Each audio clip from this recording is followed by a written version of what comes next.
test back. So I will give the test back. Whoever gives me a test.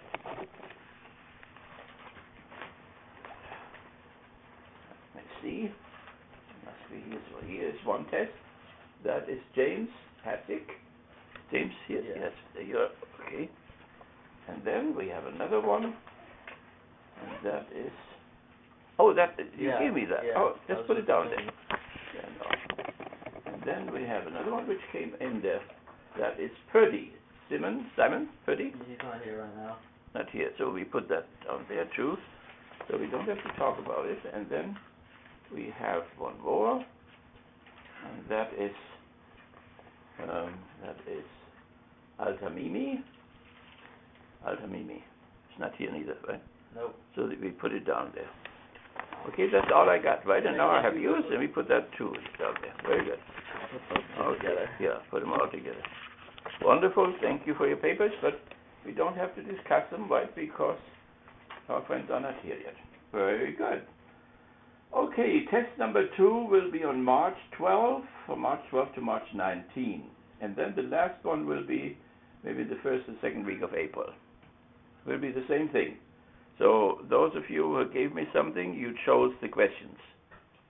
That's fine. But you can also concentrate on Fromm Habermas and write an essay on that. Right?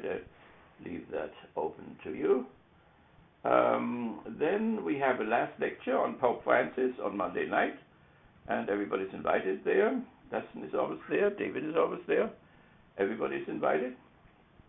Then we have a visit to the mosque after the break. So as you were invited for the Jewish people, so the Catholics, and now we go to the mosque people there, and you can come. We don't have the date yet. It will be 2 weeks after the break. Then contemporary issues.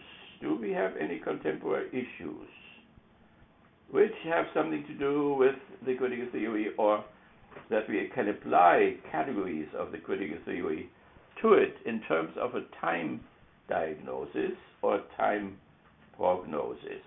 Probably say something about what's going on in Ukraine. Yeah, right. Okay, we can start with this. What is going on in the Ukraine? I think we discussed it a little bit already. We had some kind of an idea of the notion of history. So, if you start with Hegelian thinking, and Fromm does, and Habermas does, and so on, and we have it on a roadmap, right? So you have the family, you have the civil society, you have the state, and then you have history. So it's always important in the discussions, in which dimension we are.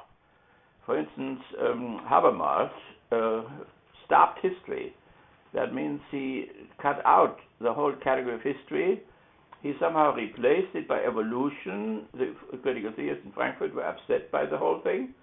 But when we go back, he's a Hegelian, of course, and Hegel said, the only thing what we can learn from history is that we cannot learn anything. And the reason for that is that every new situation, like say Ukraine now, you may say some similarities before, right? Some people say, is that the Cold War starting again?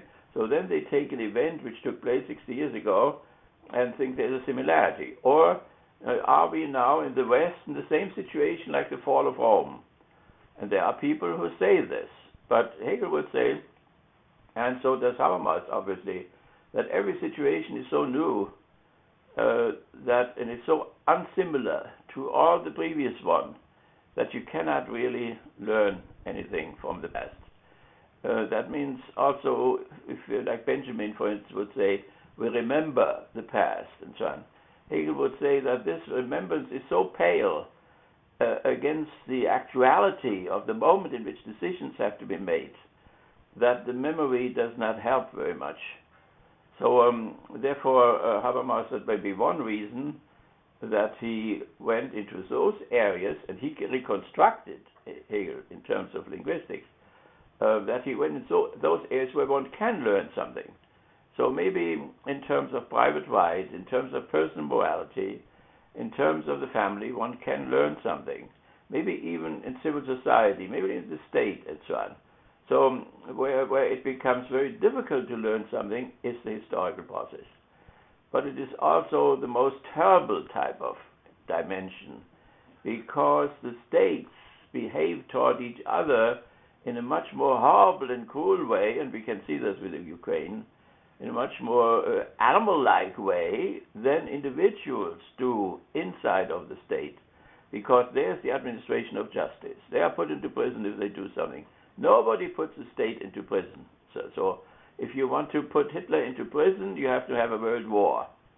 So therefore, it could be, that Habermas was just overwhelmed by this, uniqueness.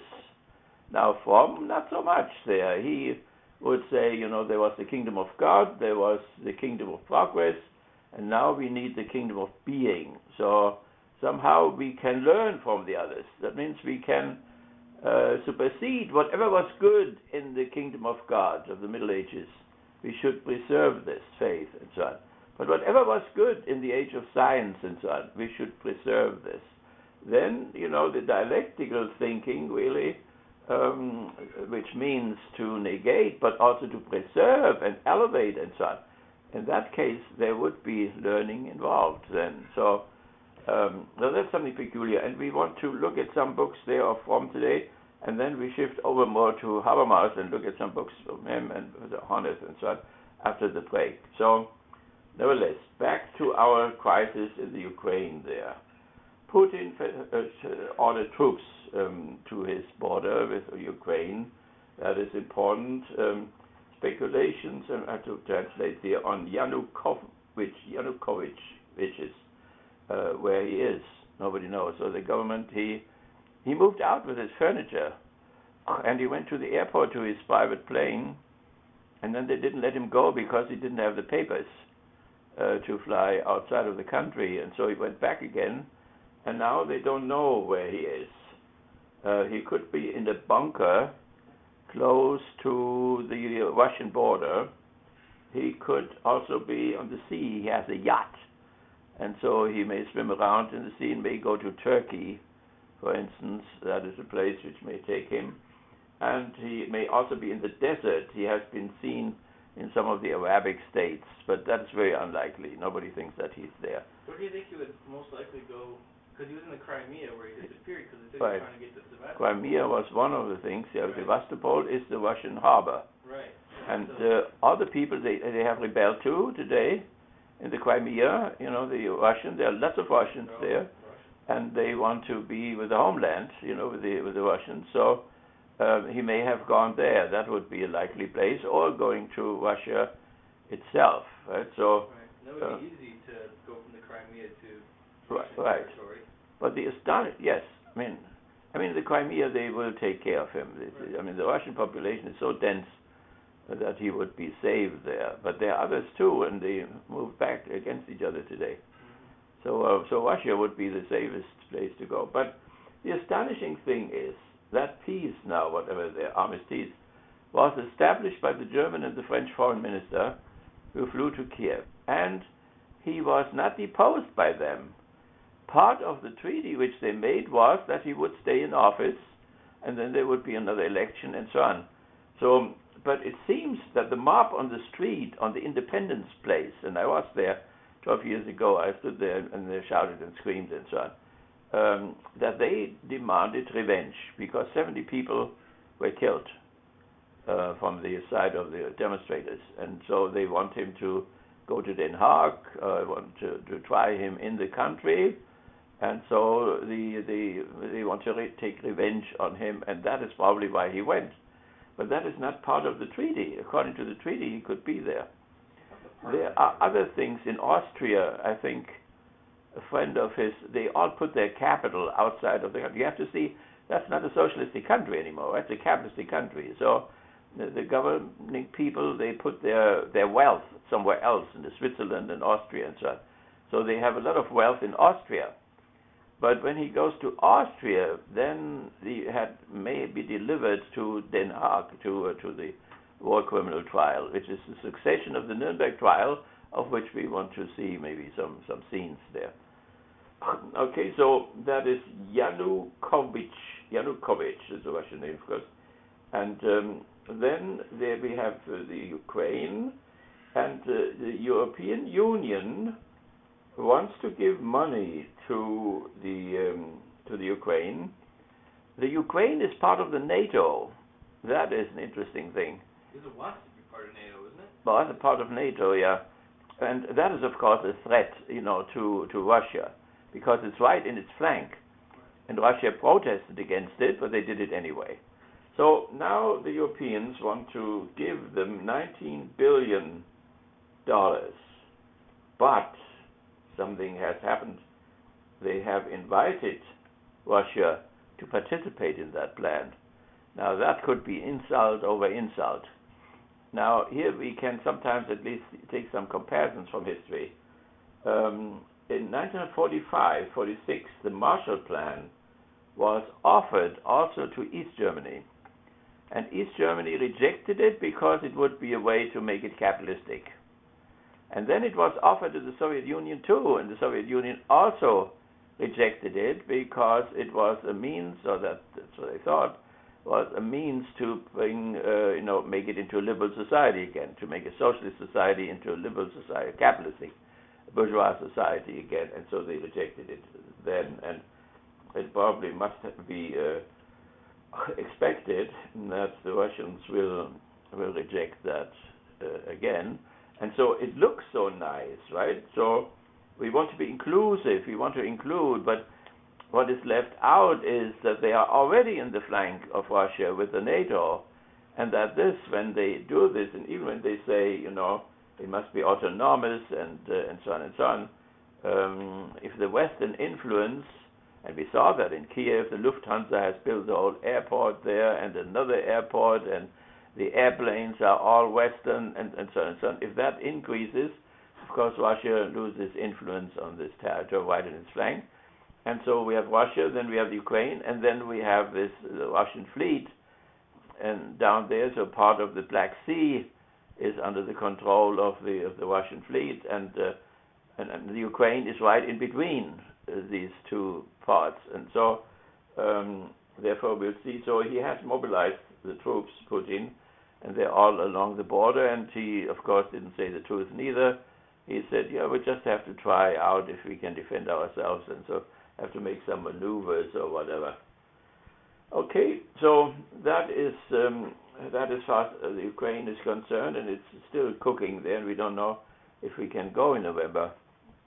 My family doesn't want to go along, and that is interesting because it is of course a poor area. Now they are close to bankruptcy, and it smells like poverty. And so when I take one of my children along and they find a bug there in the bed, a bed bug and so on, they will not go into this hotel ever again. So we had that in Dubrovnik.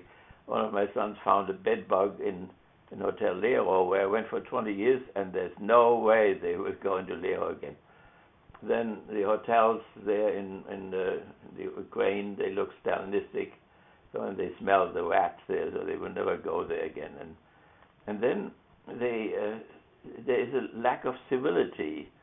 So some of my daughters, think they cannot handle that because they are not unfriendly as such, but they are a little bit tougher somehow, and they push you around without wanting to push you around. So they let me in the wheelchair. They let me stand in the icy snow outside and didn't even notice it. And they put me on the wrong plane, and then they took me out again. And then the operators of these machines, they're just simple working people, and so my children, they want to deal with middle-class people and working people, that they are strange people for them. So I don't know what I did in my education. You can see that every time I've gone, you can see that the culture is much more important than what the poor children, what the poor parents can do. You'll find out about this stuff sooner or later.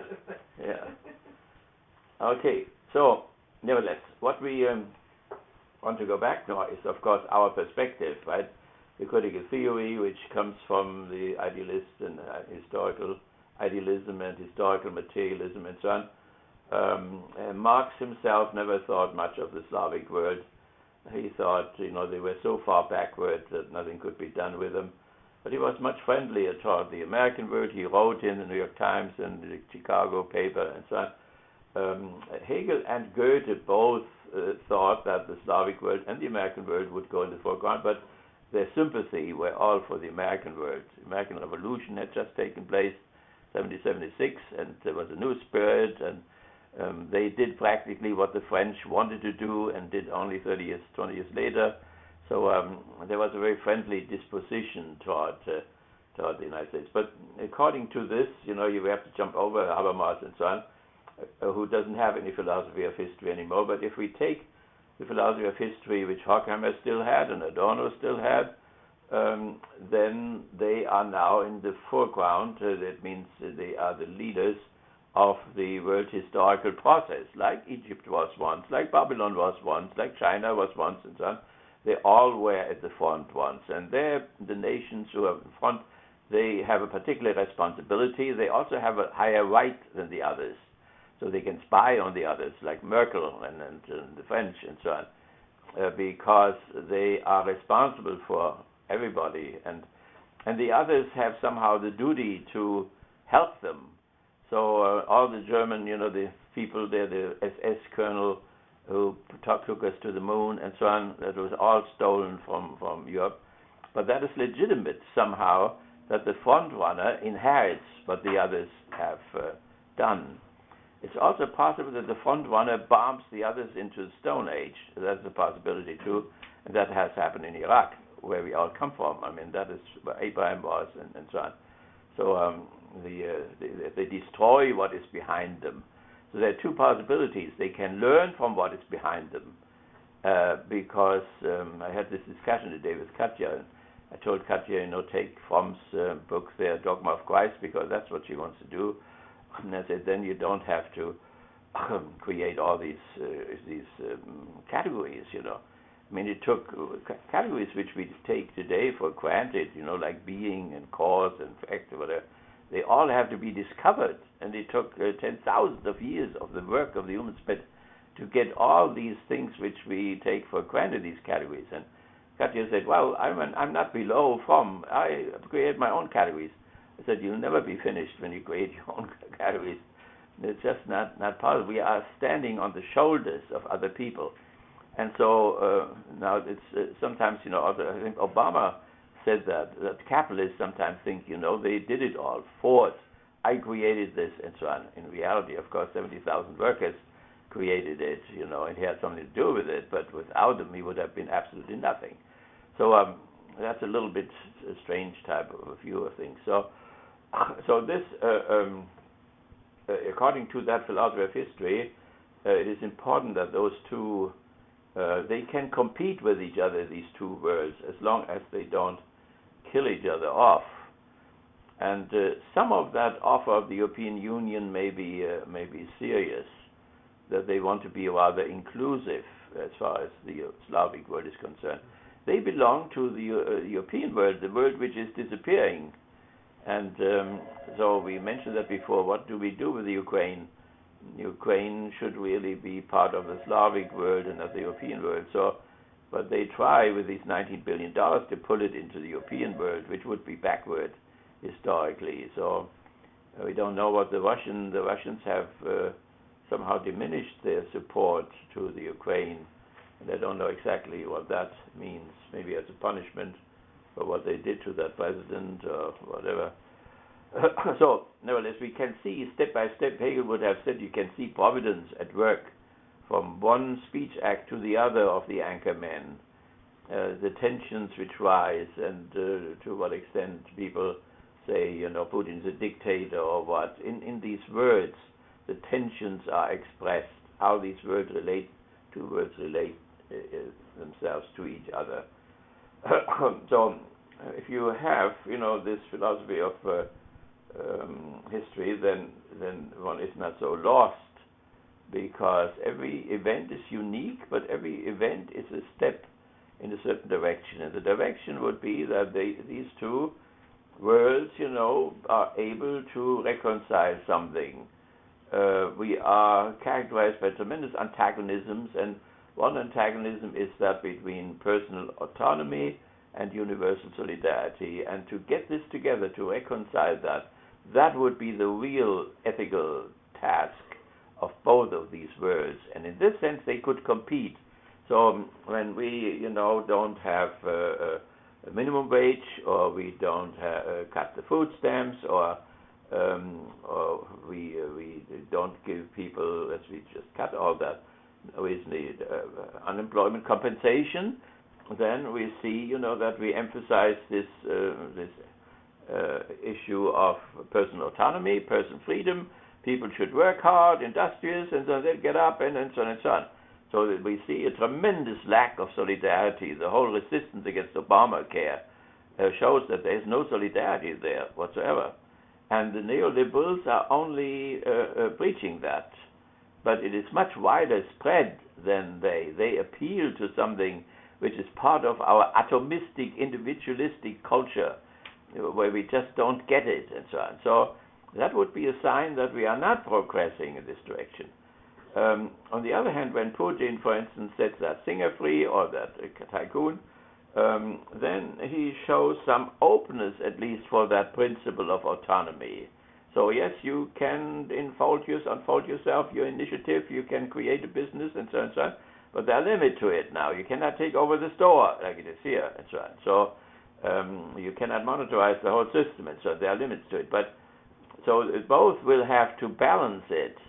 But you can see, now we will see, if he follows the principle of solidarity, he may very well march into the Ukraine in the extreme case, right? So he will say, there are all these Russians there, the whole East Pasternbach is Russian, the whole Crimea, and so on. I have to rescue my countrymen or whatever. That would be an extreme type of a thing, and a real regression. The Europeans, notice that would be a real regression. That means it would be more solidarity than ever, and it would not be an appreciation of autonomy, neither of individuals nor of states, and their own sovereignty, as this is called. So we can, if you take those fundamental categories, which we have not created, but which have been developed in the last 6,000 years or so, then we have some kind of a measure to look at every individual act which these two words commit from day to day, and we can wait what will happen tomorrow, and you can see a direction in the whole thing, and it makes sense. It is not so chaotic or so as people may think. Okay, so anything else about the Ukraine? Ukraine and Putin and Yanukovych, he will appear somewhere. Some people said he was dead already, but it's not unlikely. It's not. And then we have the European Union now, and with the money. One of his aides was shot in the leg. Yeah, right. Yeah. So I mean, there are these people who made that rebellion. Who are they? Well, the Russians said there is a neo-fascism there. Svoboda. Svoboda is the name of the party that started it, and it is a neo-fascist party, and that they played a role. And besides that shooting in the leg, there is another thing which came up. The synagogue was burned down in Kiev. So the Nazis burned it down. They just built it in 2012. It was built, and it was the place where the Jews were collected in order to be killed by the SS men. I think I told you that when 12 years ago I came on a Sunday in November, and it was the Sunday in which the SS had marched in, several years earlier, and they right away killed 180 Jews there, and I thought that was all, and then I found out that there was a quarry close by where they killed 36,000 Jews, machine gunned them down. And then, very recently, half a year ago, a German woman discovered an album in her family with her father's picture. Her father was a pilot on the Eastern Front who took pictures of battlefields and whatever. And he flew over this quarry, but he did not take photos of the dead people. He took photos of their clothing, which was laying beside the quarry. And so they are there now, though there is a documentation in an eerie way, new documentation of the whole thing. So there was anti-Semitism before the fascist anti-Semitism. There was an Orthodox anti-Semitism and a Christian anti-Semitism too. So there are centuries of this anti-Jewish type of a thing, and now it wakes up again in this fascist thing. So that is the constituency of the people who rebelled. I don't think they all have to be fascists or whatever. They may be simply liberals in many ways. So and have the Polish people have European tendencies. The Croats have European tendencies. There are some Slavic people who are very fond of Europe, their culture and so on. I mean, I thought if I go to Croatia or go to the Ukraine, with my German origin, that they would hate my guts or whatever. But it wasn't that way. And the reason is that they differentiate between culture and what people do, as an army or whatever. And the appreciation of Western culture and German culture particularly is enormous. So, I mean, near Dubrovnik, there were whole villages were annihilated by the Germans. They took high schools out, shut all the teachers and the students and so on. When some partisans, blew up a train, then they took revenge in all the villages around. So you should think, that people would have a tremendous hate, and it wasn't too long after the war then. So, and I never had the slightest, feeling that they were anti-Europe or anti-German or whatever. So that's an amazing type of a thing. Okay, so but I think that in that liberal upheaval, there may be fascist forces may have been at work, hate against the Jews, hate against the socialism, both of it. And then maybe we can take something here, and then we come to something else later on. There has been published by a historian here, and we can just look at this for a moment. It falls into our thing. It just came out today. So that is our contemporary issue thing, which is very important because we don't want to only think historically, what the critical theorists did in the past, but if it's still of actuality somehow.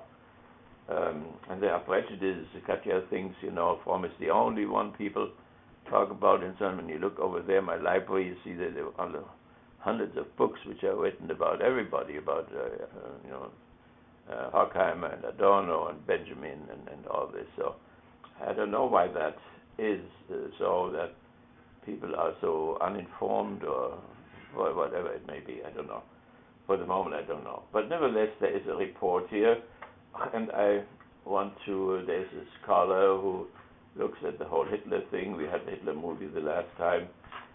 So, and what they charge there, or how they explain the Holocaust and so on, is that the Germans were overwhelmed by a paranoiac fantasy. Now, paranoia is a mental illness.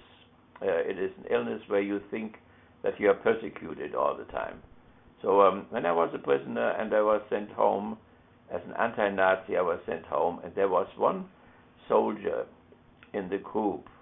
We were free. I mean, we put on animal cars, but the doors were open, and so we were in tents without barbed wire and so on. But there was one colleague there of mine, one soldier, and when we were investigated, he had said that he wasn't a Nazi, that he was an anti-Nazi, and he was a Nazi.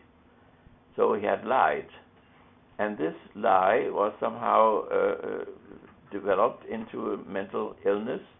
So when we were in the tent one night, he jumped up and he screamed that I wanted to kill him, that I had a knife and wanted to cut his throat and so on. So an officer came in, and of course I had no knife, and I was just sleeping and so on. So he had that feeling that somebody was persecuting him. And then when we drove by Paris in an open train there with a little stove to keep us warm and so on, he suddenly got up and jumped out of the open door into the fields out there. The train wasn't going too fast, that was good. And he was caught then and was brought back into the camp again. So that would be the genesis of a paranoia, that you were not honest about it. He had to expect that he would be released to his village where everybody knew that he had been a fascist and so on. So there were fears and guilt feelings, or whatever it was. He developed this paranoid thing. So that is the illness. And so the theory of these historians here is that, and I think that Adorno and Horkheimer would also talk about this paranoia, and you can find it already. If it is that, you can find it in My Struggle, Hitler's My Struggle. That means he had a vision by providence, and that the Jews were the main enemy, and that the Aryans and the Germans had a right to defend themselves. So he saw the whole thing as a self-defense issue. So to do away with the communists and the Jews inside of Germany was one step, and Barbarossa was another step to free yourself. So the question which the historians raised here is, are the annihilation of the Jews and Barbarossa, the war against the communists, are these two separate issues which have nothing to do with each other? And my point was always, and that's what they affirm here, they did have something to do with each other. It was the same struggle. But was it a paranoia? A paranoia means only that somebody feels persecuted if he is not persecuted. So the question is, were they persecuted, and so on? Or if the paranoia, what are the real elements in the paranoia? Is there something real in the paranoia? Because if you are persecuted and you feel that you are persecuted, then you are not paranoid. You are only paranoid when you feel persecuted, and you are not really. So, but so that would be to be explored there, and that we have already in my current struggle, and it became bigger and bigger as the war went on, and so on. This so-called paranoia became stronger and stronger. Now, what could be the real elements? The real elements could be that the war got lost. The First World War was lost, and that Rothschild financed that war, and that already the First World War was an attempt of the Jews to destroy Germany. That's how they interpreted it. When he was blinded by the British gas war, Hitler was in the hospital, and 3 Jewish fellows came and told the group there that an armistice had been concluded, and the war was over, and the emperor had left, and so the Jews were the messengers of the whole thing. That may have played a role. And then there was the Versailles Treaty. There was before Wilson's peace conference in Paris, and Wilson had to fight horribly against Clemenceau, the chief of the French, because Clemenceau said that Wilson was German friendly because they wanted to take Alsace-Lorraine, and Wilson said, out of the question. He said, I made this promise, there would be no territorial conquering or whatever. Alsace-Lorraine belongs to Germany, and you cannot take it. And Clemenceau was shouting and screaming against each other. But then Clemenceau gave in. And so he, at least Wilson could limit it to some extent. But then there were strong anti-German feelings, and so the Versailles Treaty was made in a railroad car, and it was a very harsh type of a peace deal.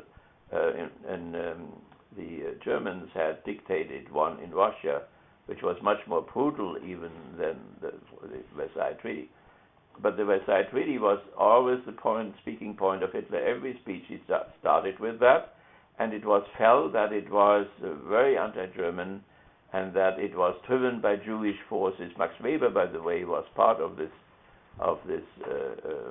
conference there. So, nevertheless, that is what is in the background here. The German people were faced with the struggle of their existence for their annihilation. So the feeling was that the Jews wanted to annihilate the Aryan race and so on. Having succeeded in defeating enemies within Germany, Hitler now turned to defeating Germany's external enemies. Each, however, was part of the same struggle of life against death, or to be or not to be, from Hamlet there. Hitler and Nazis had no other choice than to fight the Jewish enemy, which was working to cause the disintegration of Germany and of Western civilization. And there was a tremendous inflation and a tremendous depression, and all that the Jews were blamed for that, were behind it. Not the Jewish little guy, but rather the Jewish high finance. That was Rothschild, from Frankfurt. On July 24, 1944, that's 1 year before the war ended, the Party Reich Propaganda Directorate distributed a pamphlet entitled "Germany has entered the fight to the death with the Jewish Bolshevik system of murder." Jewish Bolshevik system, here you have it. The Jews and the socialists, right? To guide local Nazi party speakers, propagandists and officials. The invasion of the Soviet Union had brought clarity, according to the Germans. Now we recognize our old enemy, world Jewry. After being defeated within Germany, Jewry was embodied in Anglo-Saxon plutocracy and Bolshevik state capitalism. So now you have the Jews on both sides. Why did Roosevelt decide against Ford and against neutrality? Because the Jews were in the White House. And the same thing was in Moscow. The Jews had been very active during the revolution, and so socialism was Jewish, and a plutocracy here was Jewish as well. Echoing Hitler's view, you have over here, when you can look at this, the back, you have the 4 volumes of The International Jew by Henry Ford, right? That was the same spirit. Echoing Hitler's view, the pamphlet asserted that World War was an extension of the war that National Socialism had waged against its internal enemies. The Social Democrats and Communists against which the Nazis had struggled in their rise to power now were manifest as Soviet Bolshevism and Anglo-Saxon plutocracy. These were the enemies.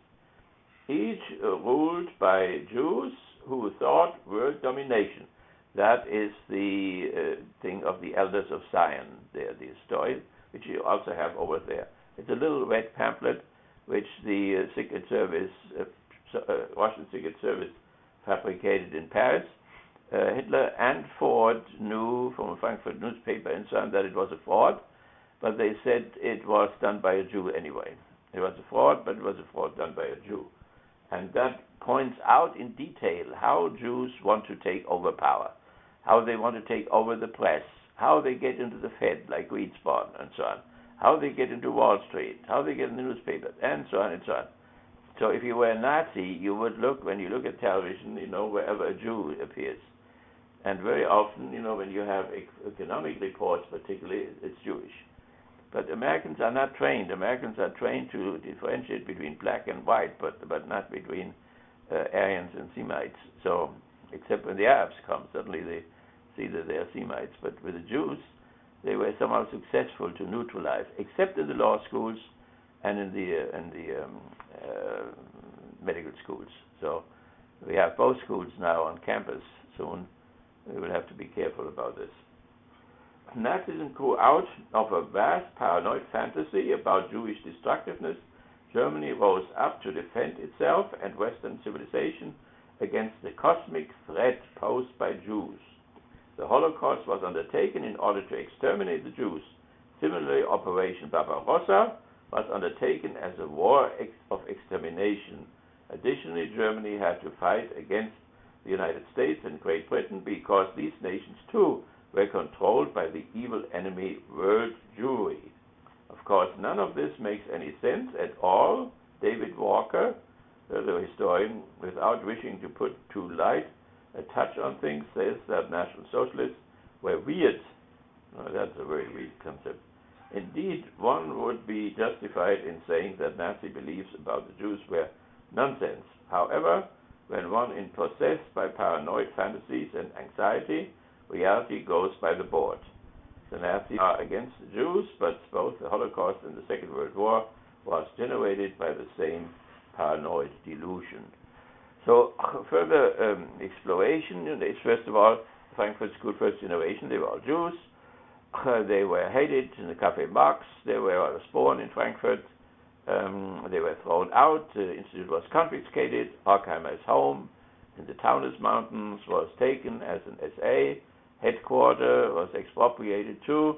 They had to flee to Switzerland. Otherwise, they would have been part of this gassing. And Karl Landauer, of course, died in a concentration camp. There were some others who are less known who also went under in the whole process. So that is why we have to see them in this context. If they had not fled, they would be the victims of the Holocaust. On the other hand, do they fit into that picture which the Nazis have? They were responsible, for saying against their own Jewish people.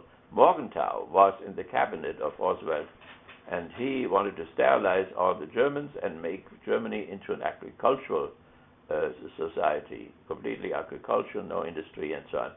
And he was overruled by the Roosevelt administration, and the Frankfurt School people and the New School in New York could influence through Mrs. Roosevelt to say not all Germans were Nazis.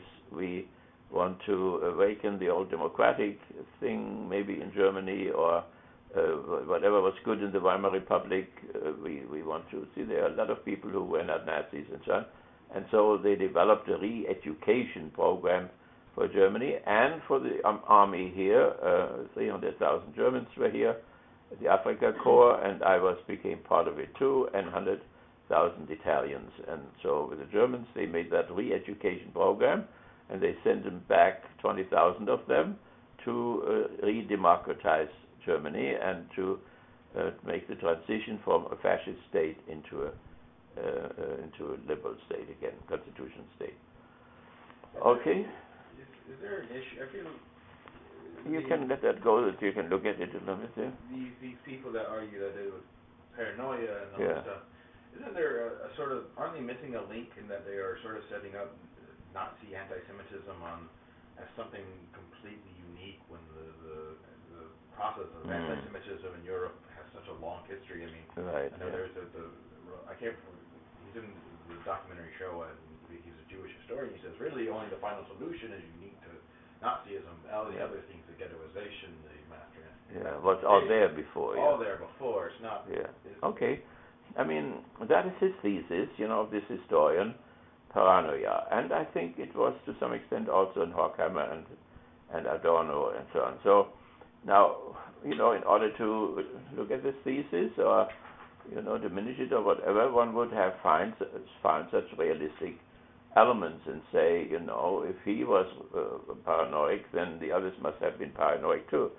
Why did the Russians, the Spaniards, and so on, why did they every Good Friday they went there and destroyed villages and raped Jewish women and destroyed their property in the ghetto and so on, and that went on practically for 1,000 years and so on. Now, could we say, that the Christians who did this were paranoid, that the Jews were after them or whatever? I mean, the Jewish threat, not so much physically or so, is that they do not accept the Jesus as the Messiah. He was one of many false pseudo-messiahs who lived at that time, before him and after him. And Fromm has described this beautifully in the Dogma of Christ. So if you want to read that, you can see all the messiahs which were there, and of which Jesus was only one of them. So the Jewish thesis that Jesus was one of the pseudo-messiahs who was considered to be a Messiah, but then it was clear that he wasn't, because he died and was dead, And the Christian message is then, he was dead, but he was resurrected, and he went to the Father, and he will come again, and so on. That is why this one Messiah somehow survived, by all the others were deprived of their title later on. So, and that could be, of course, felt by the Christians as a threat which went to the very substance, and that the Jews did not convert could be interpreted that way too, in a certain sense. So either Hitler was not so paranoid, or the others who did similar things were also paranoid. That is a possibility. But we also have to see, when Hitler and these people there perceived the Jews as such an enemy who went to the very substance of Germans, what data are there? What did Rothschild really do? Did he already invest in the 1870 war on the other side? Did he invest in the 1914 war on the other side? Hitler said that if the Jewish people would somehow motivate once more a brotherly suicidal war like they had done in the First World War. So somehow they had the impression that the Jews were behind these two wars, before and the Second World War and so on. So if we want to decide is the paranoia or not, it's a social psychological problem, we have to see, if they saw something or not, if there was something or not. I mean, there were millions of Jews in Germany who were more German than the Germans. My Jewish friend Gregory Baum said, if they hadn't, he fled from Berlin, he said, if they hadn't annihilated them, had not done that, anti-Semitism, all the Jews would have been on his side, on the fascist side. They liked the German football players much better than the French one and so on. And I found some here, and I think the murderous thing what was done to them was that they felt so completely German, and then they were told you are not German, suddenly. And so that is, to decide. We don't have to decide this paranoia or not, but what is behind that repetitive statement in the Reichstag, and that means in the Berlin government, if the Jewish high finance will once more instigate a war among Europeans, that will not be the end of Europe, it will be the end of the Jewish race. Okay, but there is now something else behind all this, and that is equality. We mentioned that already, right? Socialism in its radical form is for equality. Equality means classless. According to liberalism, there is no equality. The only equality is that of opportunity. So you may get the opportunity to move from the working class to the middle class by going to Western Michigan University, and so this opportunity is there. But there is no removal of the class boundaries or whatever. They are there. They will not be mentioned. When I talk about my mother, came from the working class, my father came from the middle class, and my mother never allowed me to say class because she had suffered so much. She was rejected by the middle class relatives because she was a stenographer and so on. She was also not Catholic. She had to convert and so on. So it was such a wound in her. So class stuff can go to people's nerves, and therefore it's maybe wise in this country that, unlike the British, we don't emphasize it at all. Unfortunately, it is there nevertheless, and it penetrates also our language in Congress, and so class envy, class warfare. This Obama is a socialist because he produces class warfare, and so on. So it is repressed, and it is there after all. And the reality is simply there that we are different classes. So therefore, the gospel, the Jewish Christian gospel, that we have been created equal, we have all been created equal, and therefore we should be equal in reality, that is the culprit. So this is not only a paranoid thing now, that is a theological thing and a philosophical thing. We are all created, God created us equal. Now in this struggle with the homosexuals there, of course, the same people who say God created us equal also said God created us man and woman and made us one, and what God and so on and so on. That's against divorce, but man and woman is against the whole homosexual thing. So that is the fundamental principle, but we can leave that aside for a moment. In spite of the fact that in Honduras they introduced the death penalty against homosexuals and then transformed it into a lifelong sentence. And in the Soviet Union, in the Russian Federation, they also have a law against homosexuals, which is very less strict. And we have it, of course, among our religious groups here too. And we have it in the state there where the governor, which state, Arizona, where the governor has to decide today or tomorrow if she will support a bill which allows owners of restaurants to keep the gay people out, because there were incidences, and they have this law now that the owner can say, I do not serve gay people, as they once said, I do not serve black people. But it is, of course, a difference now between the gay problem and the black problem. One is the race thing, the other one is the gender thing, and so. But nevertheless, everybody waits now what she will decide about this whole thing. Okay, nevertheless, this principle that all people are created equal and therefore should be equal, that is what the communists and the Jews and the real Christians have in common. That is a principle which will ruin the whole species. You have that already in my struggle there, in my thing there. And so he replaced that then with the Isocratic Law of Nature, predator and prey. Nobody is equal in nature. Everybody eats everybody, and therefore humanity is part of nature. Therefore, this equality is against nature. And if we act against nature, and when the Jews and the Bolsheviks and so on do that, they will ruin the human species. We have to fight for the human species.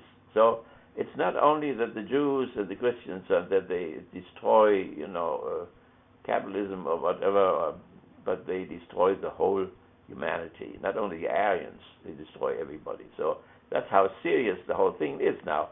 Now, is that paranoid? That is a religious doctrine, which it's a word of God or whatever.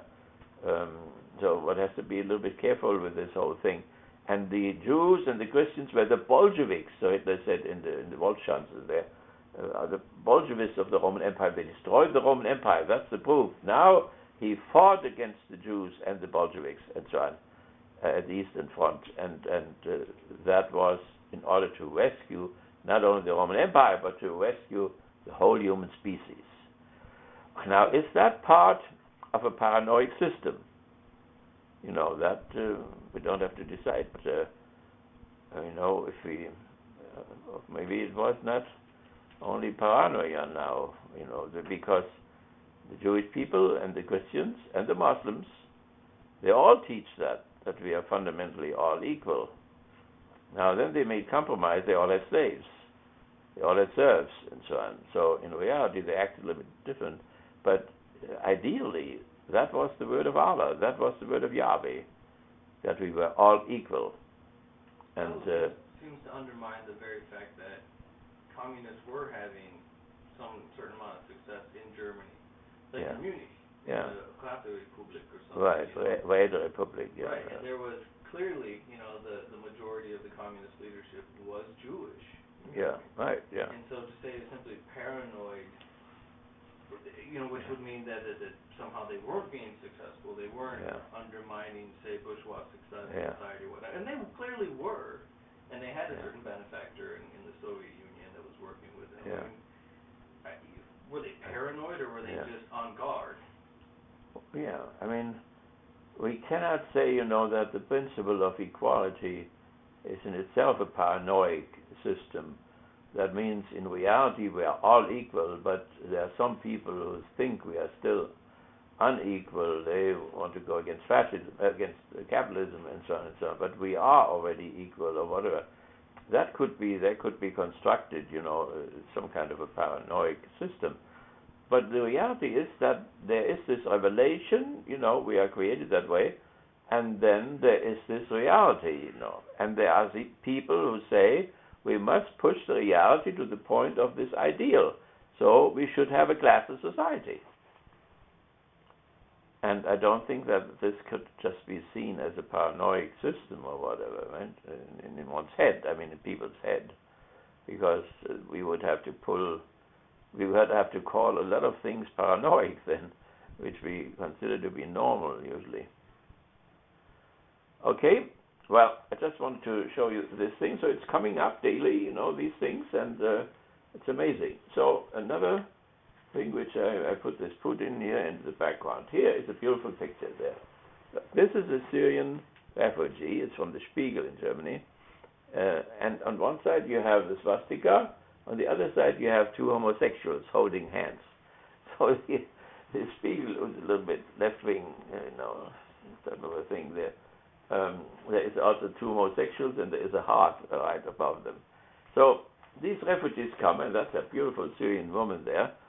By the way, there was today an unbelievable, horrifying picture. A street, I think, in Damascus, and on both sides, just everything in ruins. And in the middle, thousands of people streaming toward the onlooker, all waiting for food. Hungry, I mean, thousands of people, head on head on head, as far as you could look into this ruin field there, and waiting for a little bit of food and so on. So she is one who has fled this disaster there. By the way, today also there were reports about that there are a lot of Al-Qaeda, a lot of warriors, jihadists and so on, who get their training in Syria, and when they come home now, one was in our island there in Cuba, was a prisoner, we released him, and then he went to Syria too in order to fight there. And so now he wanted to go, and they caught him in London, and they put him back into prison again. And but he agitated very much against us keeping the prisoners. People thought already there was no Guantanamo Bay anymore, but there still is. Obama was not successful. And so on, about 250 people there still. So nevertheless, this is an interesting thing. So when they come into Germany, they have to be conditioned now. They have to be re-educated so that they fit into the German society. Now, where she comes from, the homosexual is bad. So at home, you couldn't talk about homosexuals. But when you come to Germany, you can talk about homosexuals. You are free to do that. But as far as the swastika is concerned, in Syria, she can freely talk about the swastika because there is a lot of sympathy throughout the Near East of Hitler because of the Jews and what he did to them and so on. So, but that you are not allowed to talk in Germany now. So it's a crazy type of situation. So they go into these transition camps, and there they are told, now this you must never mention. This you must never mention there. But you can talk freely about homosexuals and lesbians. We are an enlightened country. Let you see, this is a beautiful Syrian. That would work in my dissertation. Yeah, take it. Okay, very good. So that may be all for our. Then the Mexican drug lord, we can take that up there. The guy, the little one, is called the little one, or the shorty, has been caught. And that would be interesting for us because of the whole drug business. What kind of a society is that which is so much in need of this? So this guy is worldwide, and he has looked for everywhere. Now they caught him a second time already, put him into prison. We want to have him. So we said the civil society, its needs system, administration of justice, and police. So police caught this guy, the drug lord, because he delivered these tons of marijuana and cocaine and all these things. And so the connection is we have laws against this, and the police has to enforce these laws, and this guy violated these laws. The laws are regulating the needs which we can have and the needs which we cannot have. And so he feeds needs which are really forbidden. But the question is, why do we have those needs? What is going on in civil society so that this warlord can exist? Because he can only exist because he feeds those needs. If these needs would not be there, there wouldn't be a market. And if there wouldn't be a market, he couldn't be a billionaire. So how can such a guy come into existence? And he's not the only one in Colombia or whatever, and in Afghanistan and so on. The world is full. So this stuff comes into our cities, and they're obviously buyers. And our question would be then, what kind of a need is that? We know that religion is called opium of the people. So That means Kant said, that is a religion which makes us feel good. So, and he was against it because it dulls the conscience. But why do we not feel good without it? What is it in our society which makes us feel bad, so that we need that stuff all the time? And it's, of course, also alcohol and cigarettes and so on, but that's more tougher stuff, like cocaine and so on. So that would, of course, be social psychology. So that would be Fromm, and one thing we discussed that, that Fromm split. 1939. Until then he was a member of the Frankfurt School. He had contributed to the development of the critical theory very strongly in the beginning. He was sick very often, and the Institute paid all that. He continually traveled around, and he went to Switzerland, and Davos, and so on, because he couldn't breathe. And it was Horney, Karen Horney, who went with him all the time. And she was an ego psychologist, and probably that is why he returned more to an ego psychology again. The question why he split in the end, one thing was he wanted to bring his mother over from Germany, from Frankfurt, so that she wouldn't be killed, and asked Horkheimer for money, and Horkheimer didn't give him the money. So that seems to be true. Funk says it, and it's probably true. But we are concerned, not if they. I mean, they did pay for all his travels and for all his treatment. The last time he went to Switzerland, they had developed a new medicine against tuberculosis. He had always new attacks of tuberculosis, and that medicine helped him. He did never become sick again.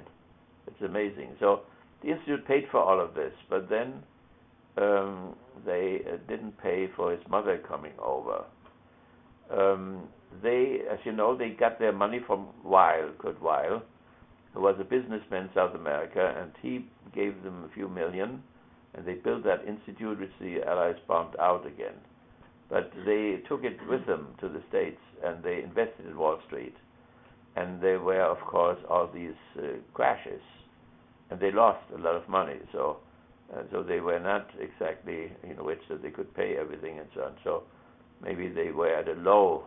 It was the friend of Horkheimer, what was his name, the close friend of his, who did the economic stuff for the institute. And so I don't know exactly if they ran out of money or whatever, but they did not let his mother come over. I don't know if somebody else. With Bloch too. Bloch was in Czechoslovakia, and he wanted to ask for money too, and they were willing to give it to them, but his publisher was faster, and he paid Bloch then to come to the States, where he was a handyman there in the high school for all the war. Okay, so, but what is it theoretically? Now, that is important. What is theoretically is that under the influence of Horney, who did all these travels with him, he never married her or whatever.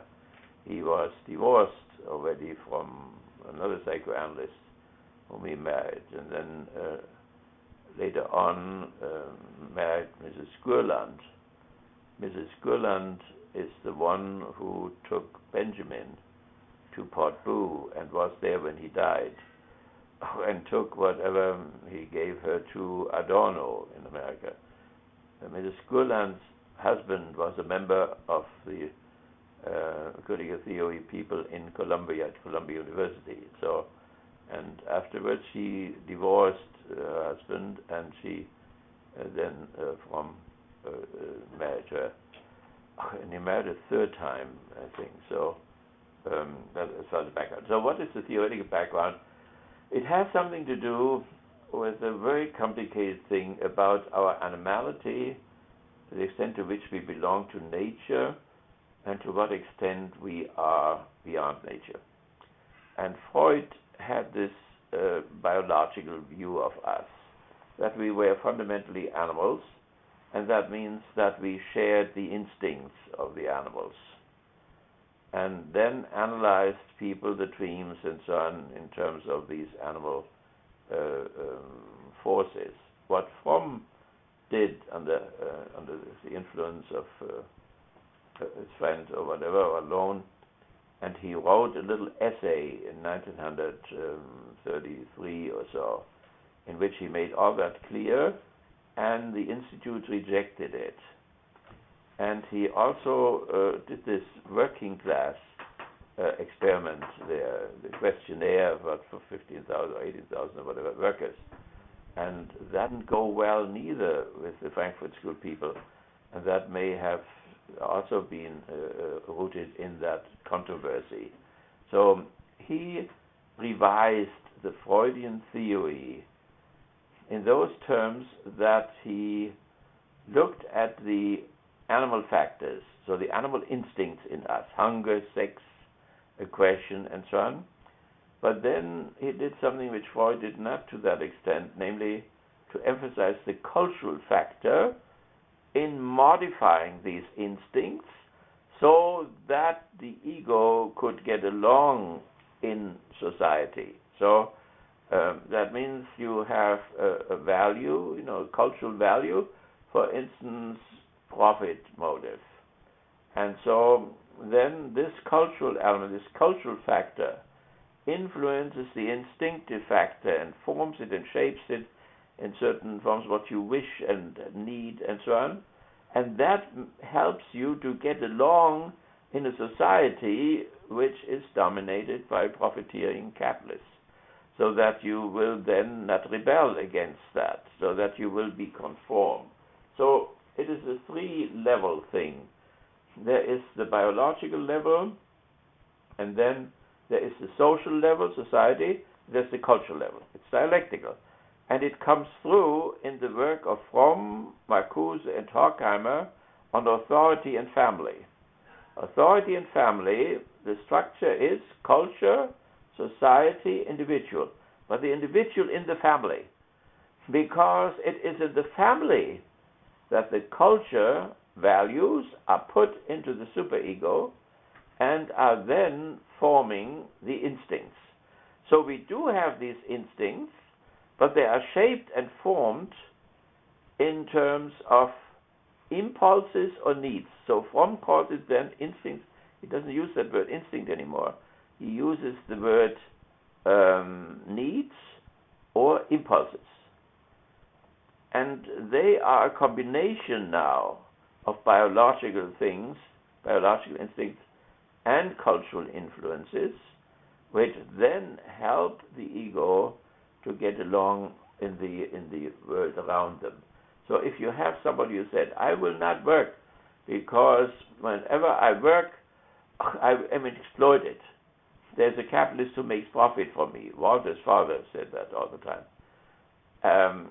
There something has gone wrong now. What should happen? What should have happened is, what is wrong with being exploited? You cannot live without being exploited. So the culture has to transform your instinctive or need system in such a way that you do not rebel. So that you say with the culture that the profit motive, the appropriation of surplus value, is okay. And that your instinctive apparatus, your id, does not rebel against that. And if it does, you are stamped as a neurotic. And then your Social Security will be very small in the end. And it's hell. The liberals know that to fall down to the lowest level of society is hell. So therefore, if your instinctual apparatus now is transformed in terms of these cultural values, then your ego will be conform to the world as it is, to the capitalistic system. You will, when you are smart, you will know somehow that you may be exploited. You may not even know that. But even if they tell you, somebody tells you, you are exploited, he would not rebel. He would say, so what? That is how the world is. And that is how it ought to be. Because we have this value of profit motive. Another value is monotheism. Another value is monogamy. So if you say, but my instincts are polygamic, I always want to have new women, then the cultural value is monogamic. They would say, you have to pull yourself together. You can only have one. That's it. So the cultural value of monogamy transforms instincts, which as animal instincts are really polygamic. There are no monogamic instincts. They are made monogamic by the cultural influence. So that means what Fromm has against Freud is that he was too much of a biologist.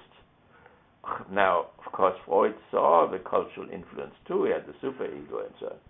So, in principle, the revision may not be so radical. But if you take a particular case now, the aggression, the killer instinct. So when Freud discovered that against his will, that means clinically, empirically, in the hospitals, then he would come to the conclusion that this is an inheritance from our biological background. 2 million years ago, we separated from the chimpanzees, but we have kept this instinctual structure in us, the id. Therefore, when he judged, for instance, the experiment of Lenin, he said, well, it's a good thing what Lenin wants to do, take poverty away, and then you will not have wars anymore. But he distrusted it. He said, no matter what you do, this instinct will be there.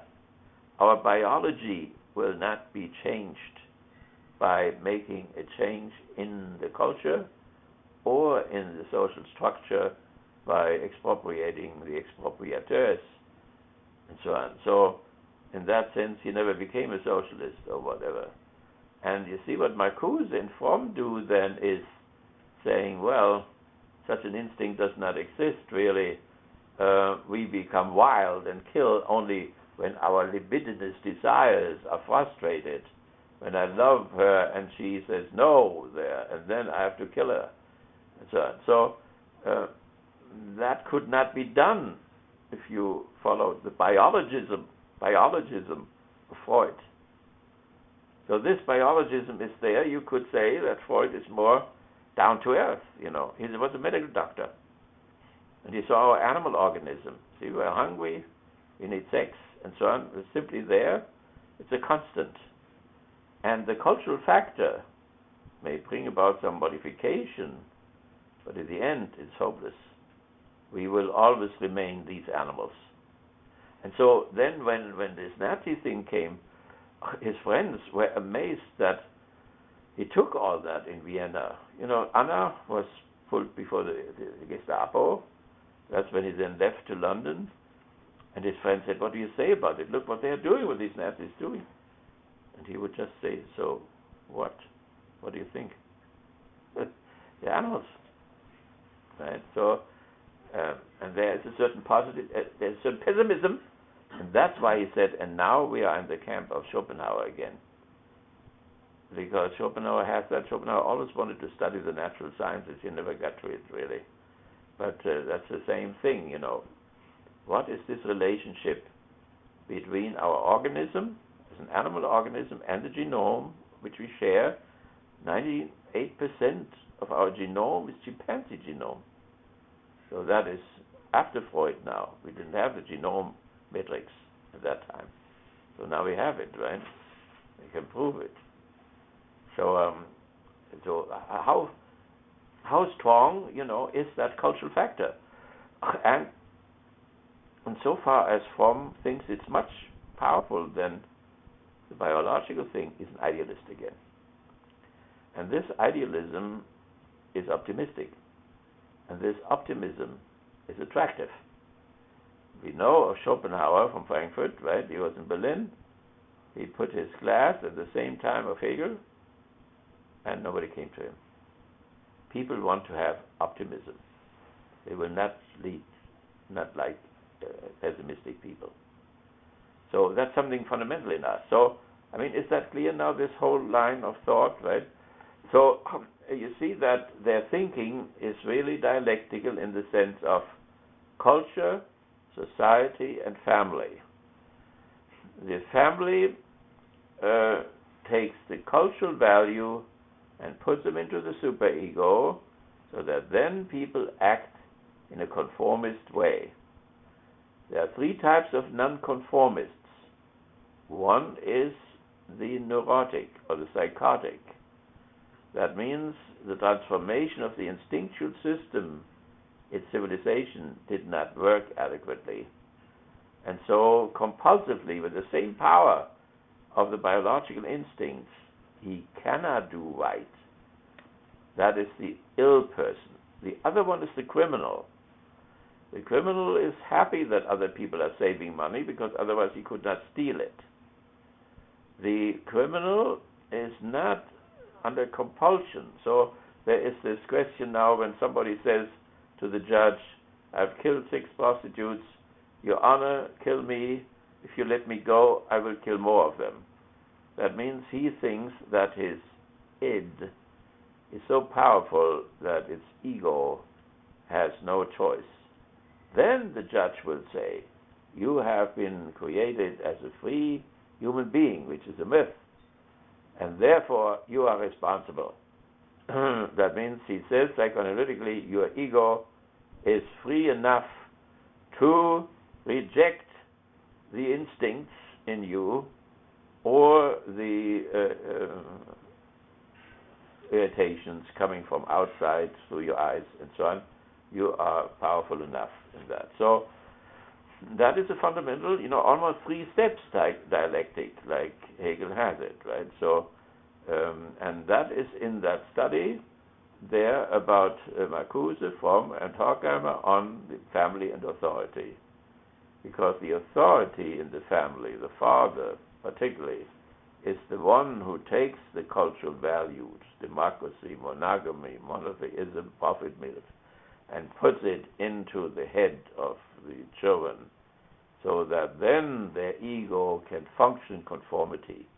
And then comes that argument. There are these black people there in Chicago. They have no father. They're all born out of wedlock. So what do you expect? That's why they're all in prison.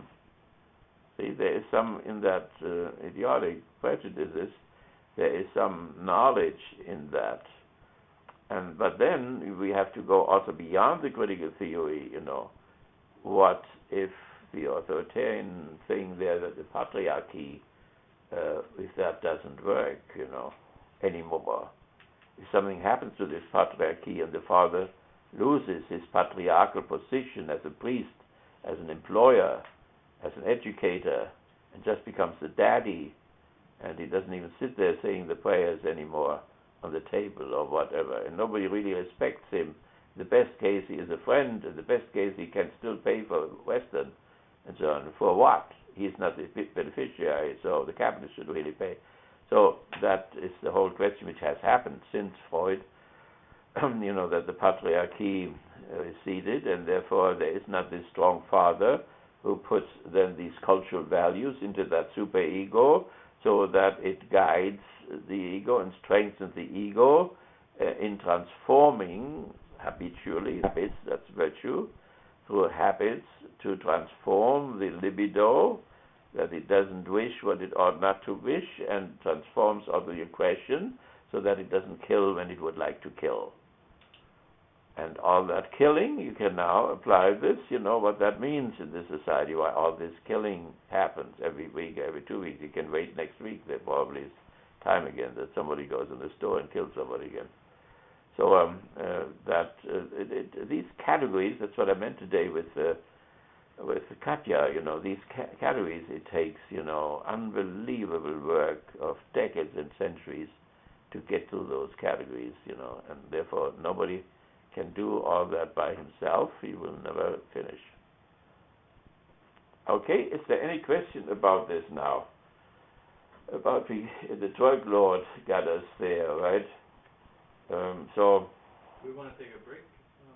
Would you like to? It's just about close to 8. If you want to, yeah. It's your course. You are the masters of the house.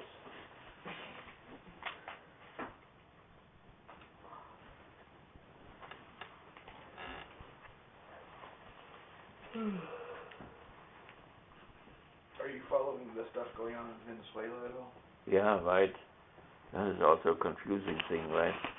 Is this something about the middle classes today and young people?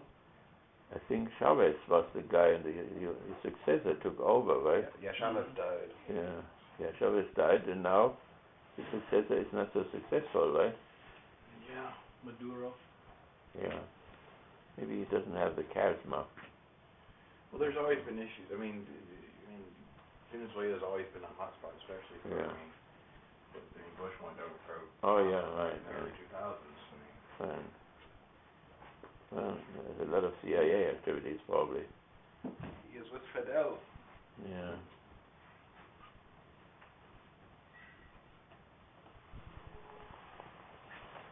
Hey, don't forget the cookies. Katya would be very disappointed if her cookies had not disappeared.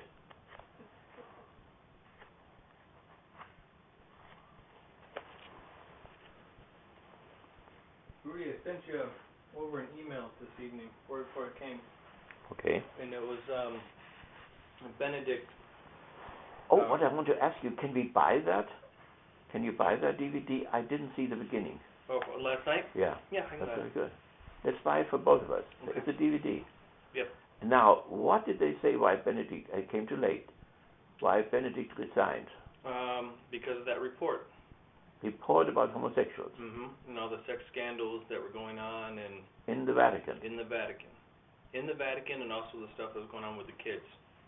They said that he wanted to clean out the filth, as he called it. There's too much filth in the church, but he just did not have the strength to fire the people that needed to be fired, and just couldn't do it.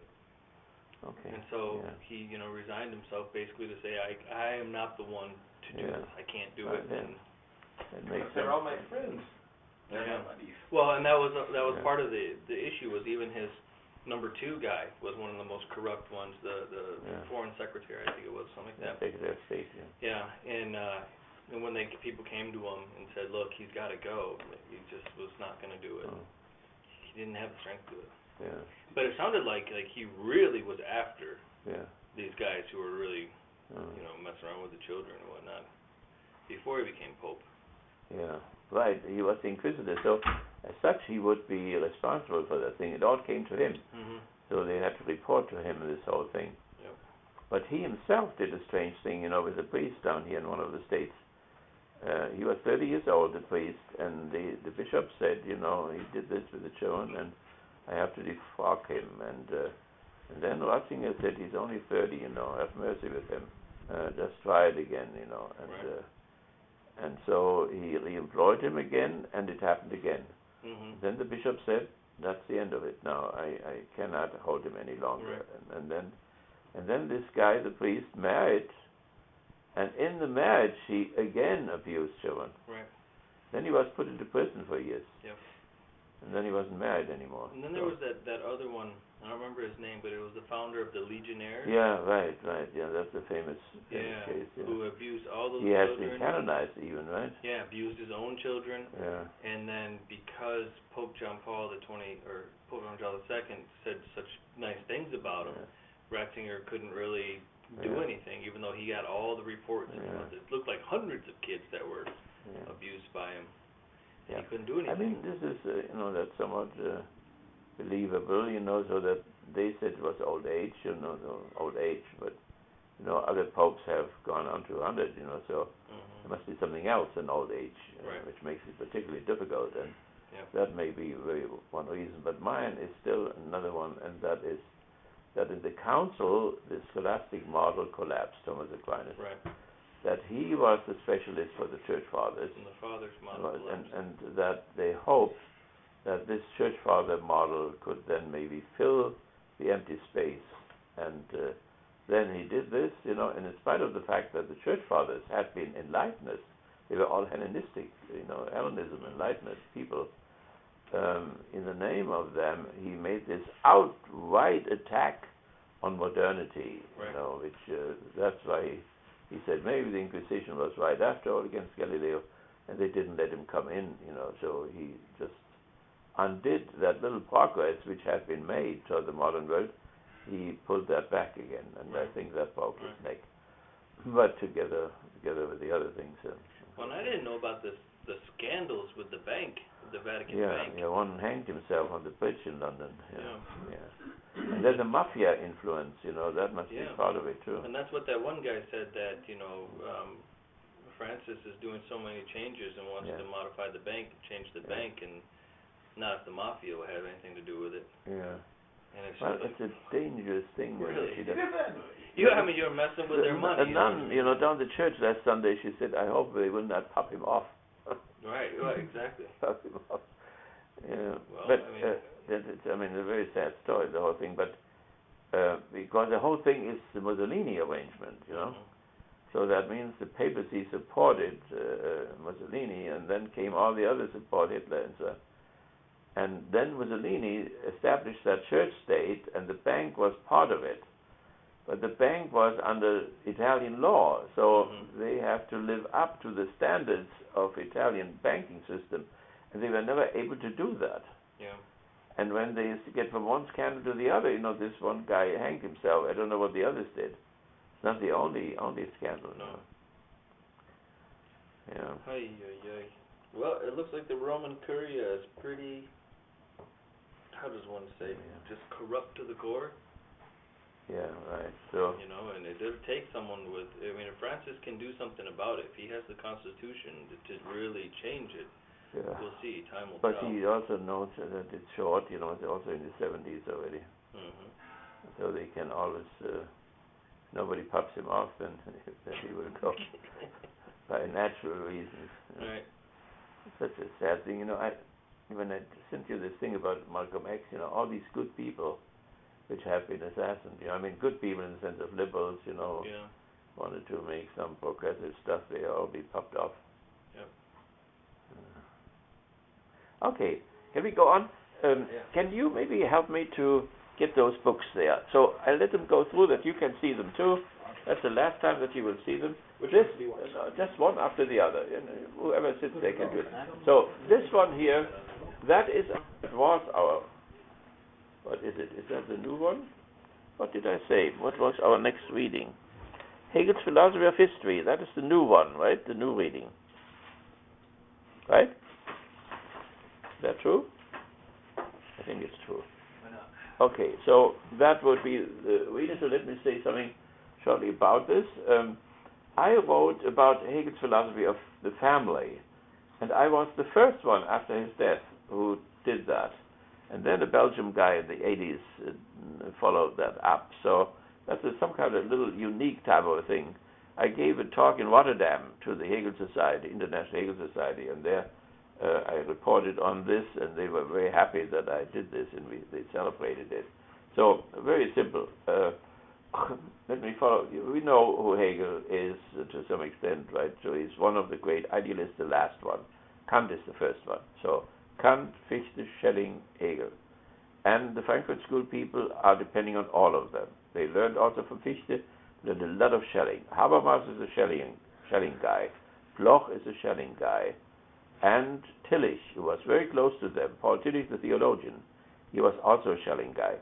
There would be no critical theory without the Protestant theologian Tillich, because he helped Horkheimer to become a full professor, which was the precondition that he could become the director of the Institute for Social Research. So that's how close they are. They were close friends, Tillich and Horkheimer. And Adorno did his PhD with Tillich. Yeah, that's right, on Kierkegaard, right? Mm-hmm. Right, so and then Horkheimer would go to New York, and bring bottles of wine when Tillich went on the ship to Europe before the war started. By the way, Tillich never visited Germany again before the war, or during the war.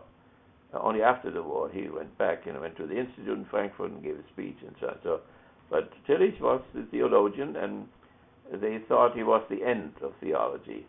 And here, our people here in the department had all studied under Tillich.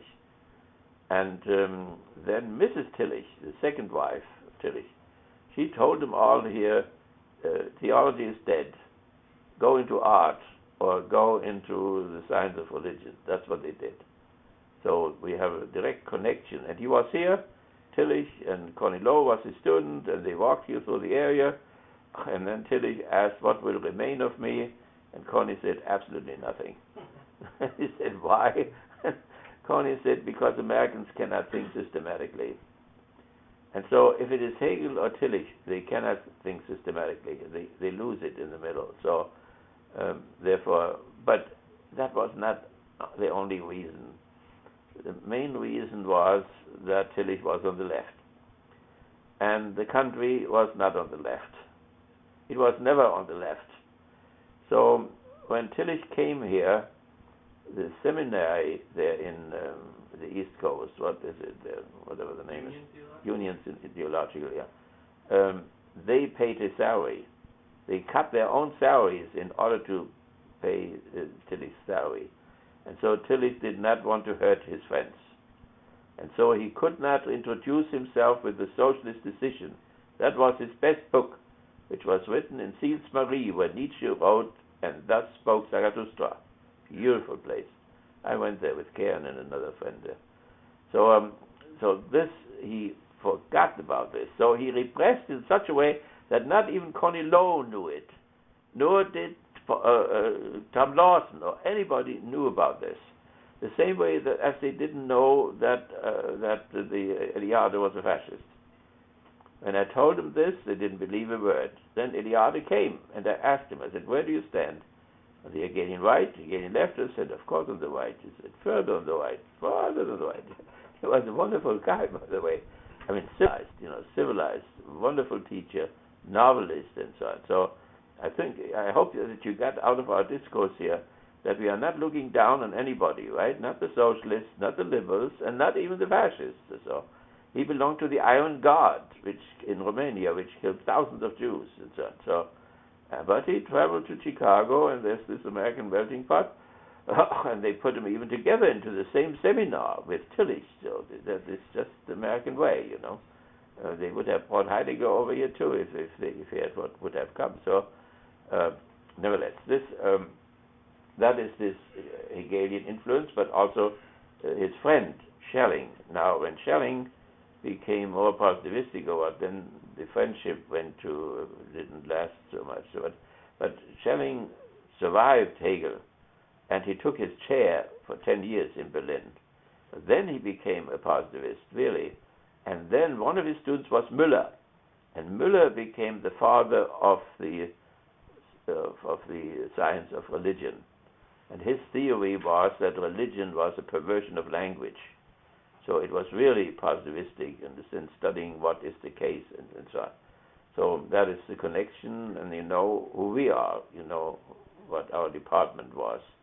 Some crazy Presbyterians like Miller and Siebert and Connie Lowe tried to establish a theology department at Western. How they could ever get such an idea, has never been clear to me at all. So, considering the Constitution and the Enlightenment tradition of the country, but they hired a Jesuit even. Not only that the Jesuit is a theologian and a priest, he is an anti-Reformation guy, and this is a Protestant country. So how they ever could do that, you know? And then they used all kinds of dirty tricks to get him out. They didn't give him tenure, in spite of the fact that he had written more than anybody else, and in spite of the fact that he had more students than anybody else. He had hundreds of students coming to him, even converting. And so then it dawned to them what they had done, you know. Then they put me instead of him, and we were supposed to work together. They lied to both of us. And then suddenly I replaced him. And then he got angry and said I voted against him, which was not true. Now he will be canonized. And I told the Jesuits in St. Louis they have to remove that lie first before they can, they can sanctify him. And then they hired Frank Gross, another Jesuit? Yeah, but he was not an active one. No. He had left the order already. So right. they hired several priests, but they all had left the priesthood. Yeah, so that that is the history, which is quite interesting. The good-heartedness of people and the good they wanted to do, and why that was not possible. So Tom Lawson, then against Connie Lowe, made it into a science of religion thing, and there was unbelievable fights and shouting and screaming and so on, which didn't do good to the heart of Connie, had a bad heart, and so finally he couldn't do it, and then they threw him. He was vice president, he was provost too. It wasn't a provost title, he was vice president, and they threw him out, and he was deeply wounded by that. So it's amazing what in academia, the politics in academia is a fierce type of a thing. Be all prepared for this. It's not easy. You have to have a thick skin to to survive this. Okay. Nevertheless, that is Hegel there, and this is then on one category. So it's not about the family, not civil society, but it's a category of history now. And history has a certain structure. Reason governs the world. Providence governs the world. A, it's always in this triplicity. B, there is a goal to the whole thing, the realm of freedom, the kingdom of God practically.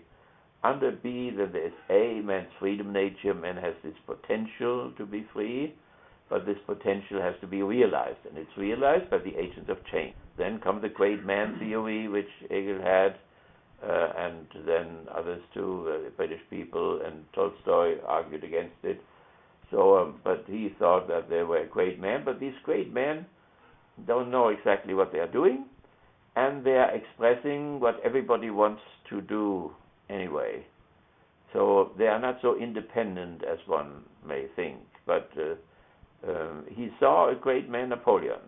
He saw Napoleon on the horse, so he saw the agent of the world spirit riding through Weimar while he was looking out of the windows. Then the French army stole whatever he had, and he rescued the phenomenology of spirit and fled to Würzburg and so on. So that was part of Hegel's story.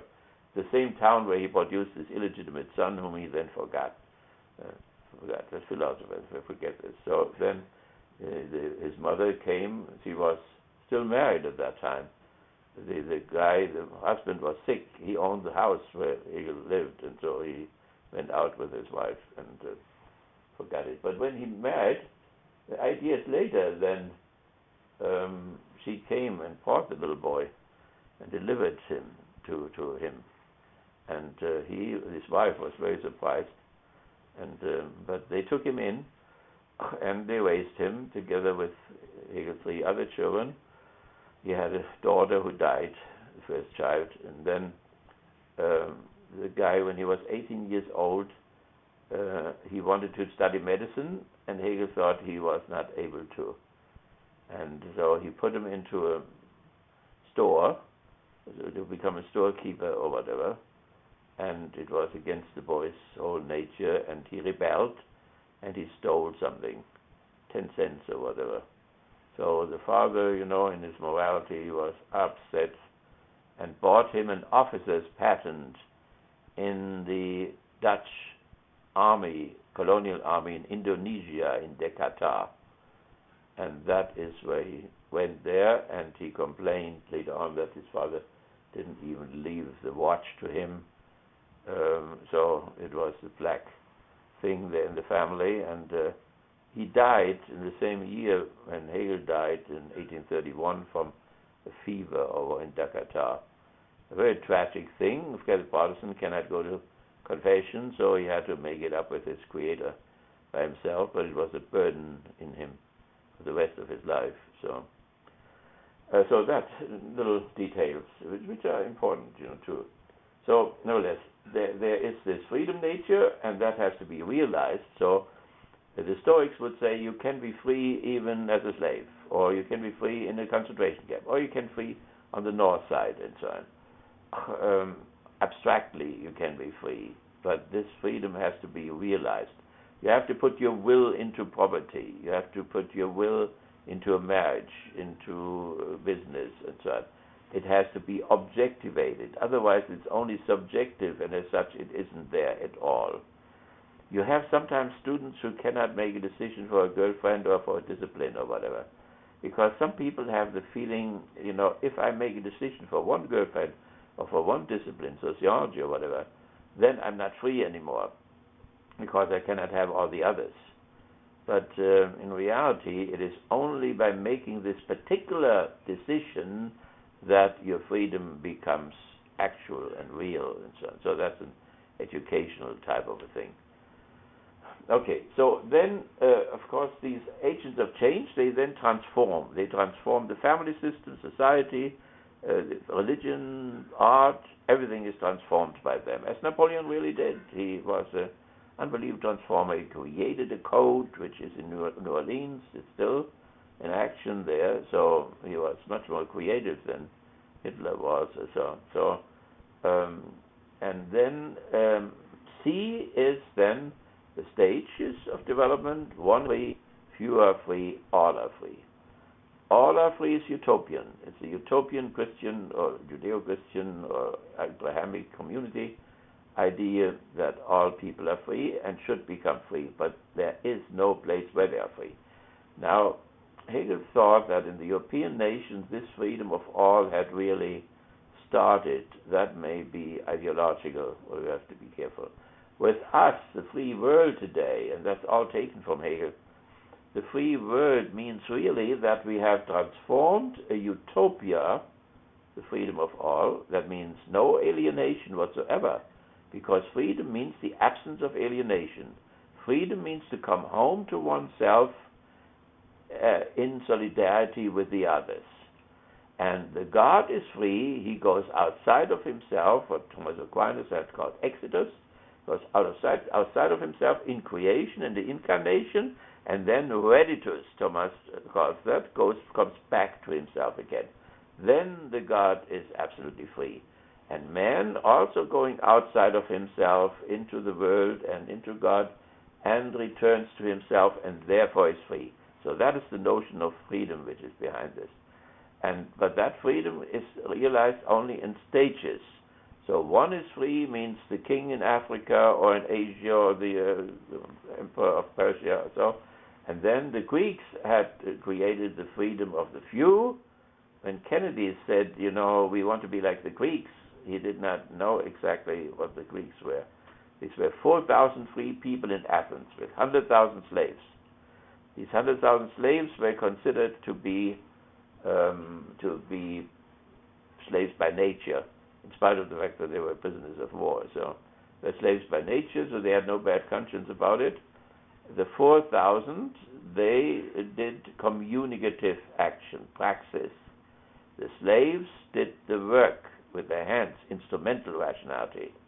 So that is where the whole division comes between theory and praxis. The one did the work, and the other one, did the politics in the Areopag where St. Paul visited. But the slaves were not simply nothing. When you go to the Athenian temple, Dustin, you were there already, right? On one corner you can see the names of the slaves who built that temple. You see no names at the Empire State Building here in New York, right? In spite of the fact that a lot of them fell down when they built this whole thing, but nobody mentions them. So the slaves, at least they were mentioned. And then later on, of course, the Greeks in general became the slaves in Rome and carried the whole education of the Roman Empire. The most educated people were slaves. So one has to see with slavery, it's a complicated thing. We had here house slaves too, and we had field slaves, and there was quite a difference in treatment and in feeling and well-being and so on. Okay, so what we do here all day long, and we pay a lot of money for this, to tell people that we are a free country, but we have taken the freedom of all and have transformed it into an ideology, a false consciousness, to legitimate the freedom of the few. And that goes into detail my discussions with my family about owners. My family really thinks there are no owners, that we are all stockholders. They want to tell me that the owner at a certain point sells his whole stuff in order to become a stockholder instead. That is ideology, and there you can see the power of this ideology. In order to make us all free, there must be no owners. In spite of the fact that there are owners, nobody is allowed to say that there are owners. Now, little owners, like my lawyer who owns a factory with 50 people, that little owner, that is okay. But when it goes up to oil and electricity and chemicals and so on, there are suddenly no owners anymore. And so therefore we are a nation of owners because we are stockholders. Maybe 11% are stockholders. But then they take the pensions in, and then you have more owners, but it's still a minority of owners. So, and then they are not visible. The feudal lord was visible. He was riding around with his horse, and he had his castle sitting up there. So the slaveholder was also visible. They had uniforms or whatever. So, but the capitalist, he's hiding, the guy. One doesn't even know where the country clubs are.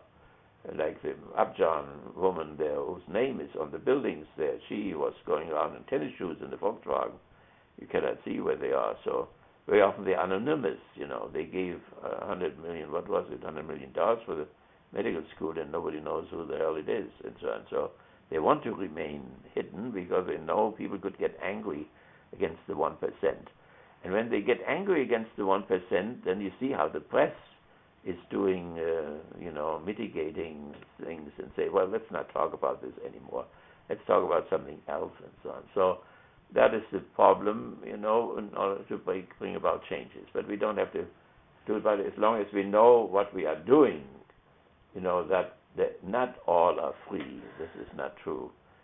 It is even the question to what extent the few, be they slaveholders, feudal lords, or capitalists, are really free. Because if you always know, and they know this in the country club, that you are just 1% and 99% on the other side, and that when they get angry someday because the discrepancy of the income, they take you out and they don't even notice that you're gone. So the danger there of when you dominate, sit on top of it, you never know when it blows up. When Detroit is burning, like during the war, when Miami is burning, when New Orleans is, not New Orleans, the other one, Los Angeles is burning, and so on. So, therefore, the freedom of the few is a very imperfect type of a freedom. You sit in the country club and say, after me the deluge, let's enjoy the yacht, and so on, as long as we can, because it will not go on forever.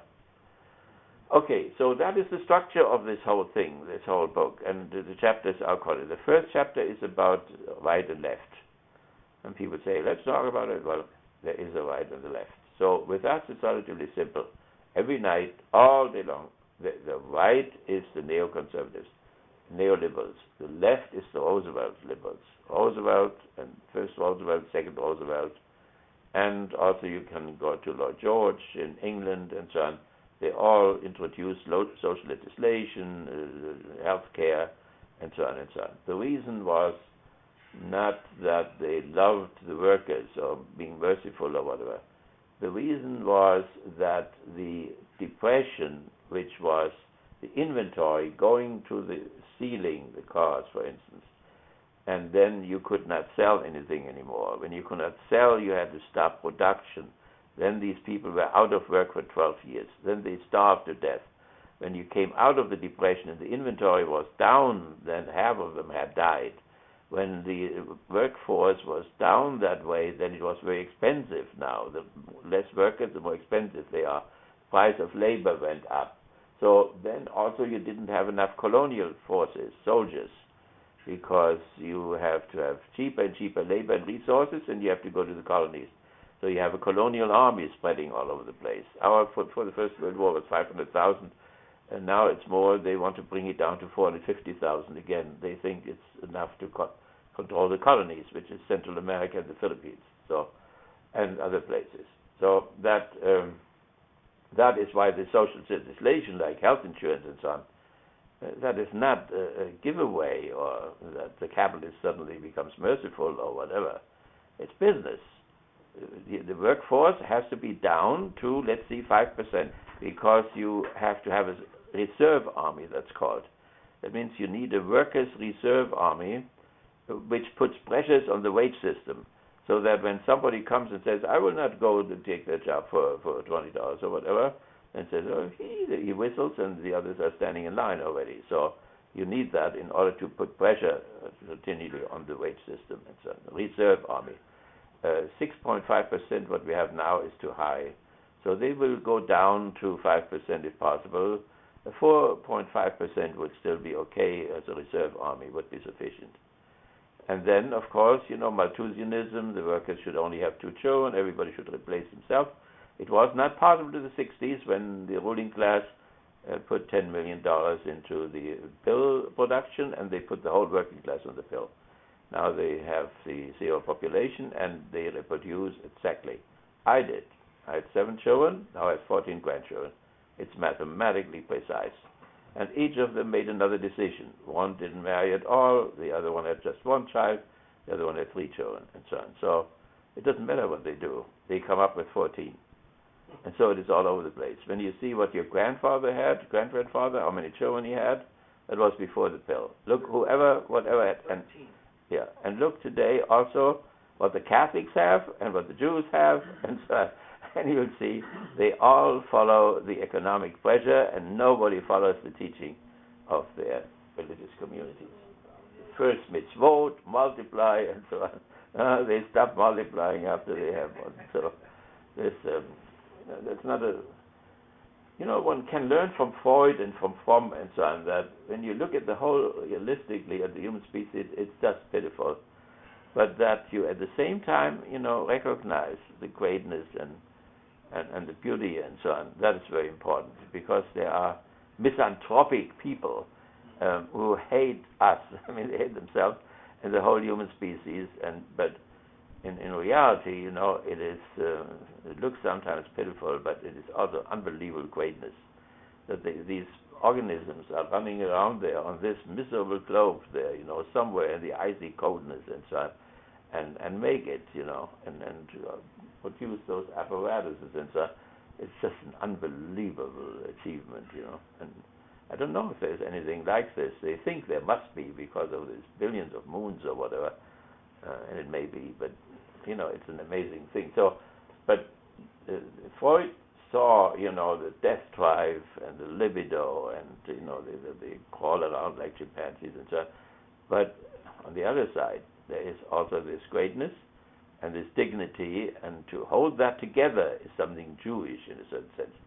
The Jews on one side saw the world in its total realism, brutal realism.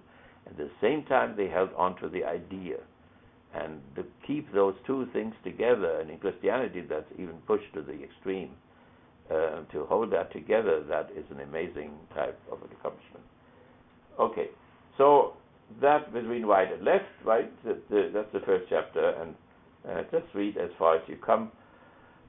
With us it's relatively simple, but it came up the first time in the National Assembly in Paris. The right was the high bourgeoisie, the bankers and the industrialists. The left was the low bourgeoisie. The Fourth Estate was not in the National Assembly. The low bourgeoisie went to Versailles and conquered and burned down the thing, and the low bourgeoisie also killed guillotined the king and the dauphin and the queen. The high bourgeoisie wanted to have a constitutional monarch like in London, and they didn't come through. The low bourgeoisie did. Low bourgeoisie are the fathers of the fascism. The fascists are an imitation of that low bourgeoisie, this guillotining type of a low bourgeoisie. And when we have fascism, we get fascism here, you have to have the middle class there, which they talk about all the time. That means farmers and 5-school teachers and well-paid workers, car factory workers, and so that's the low middle class, and you have lots of them around here. The unions here think they created the low middle class. That means the well-paid workers. Otherwise, it's the carpenters and the blacksmiths and so on. There's something medieval, and in modernity and civil society, they feel threatened. They feel threatened from below by the unions and from above by the big corporations. You can see it on the mall down there, right? They get subvention, they get tax relief and so on, but it doesn't help. They stay there for 3 years, have a bookstore. First year it works well, second year it goes down. They have to pull the prices down, and the third year they disappear. And so they are threatened, by minimum wage. They are threatened, right? They are threatened by Obama health care because they cannot pay the health insurance for their employees. The big guy can do that, but the little guys, it's very hard. So since they are a threatened species, they are the first ones to accept that fascist thing. They cannot do anything if they are not paid by the 1%. So if the 1% is threatened by class envy and so on, they will pay those low bourgeois characters. As I think they have been active in Kiev there, I think, including the anti-Semitism and so on. Okay, and then it became a religious thing, and you can see that everywhere too when you talk with people. When people think, that everything is historical, but Jesus or Moses and Muhammad and so on, that would be on the right. If you have people who think that everything is a myth, that Jesus is a product of the community, made it up, that would be the left. Trees was one around 1900 who thought Jesus hadn't existed. It's not accepted any longer. So you have today a king who would say, some of it is historical, or the other students of Metz and so on, some of it is historical and some of it is myth, and they hold on to the historical and then interpret the myth in terms of linguistics and so on. So that is the meaning of right and left, and that would be the first chapter. Okay, what time do we have now? About 8:30. 8:30. So we want to look at some of those movies there about the fascist thing. Let me just look through some of these books there.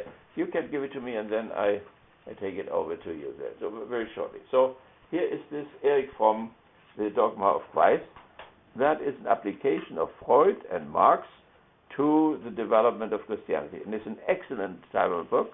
So it takes from Marx the class analysis in Judaism and so on, and then looks at the lower classes.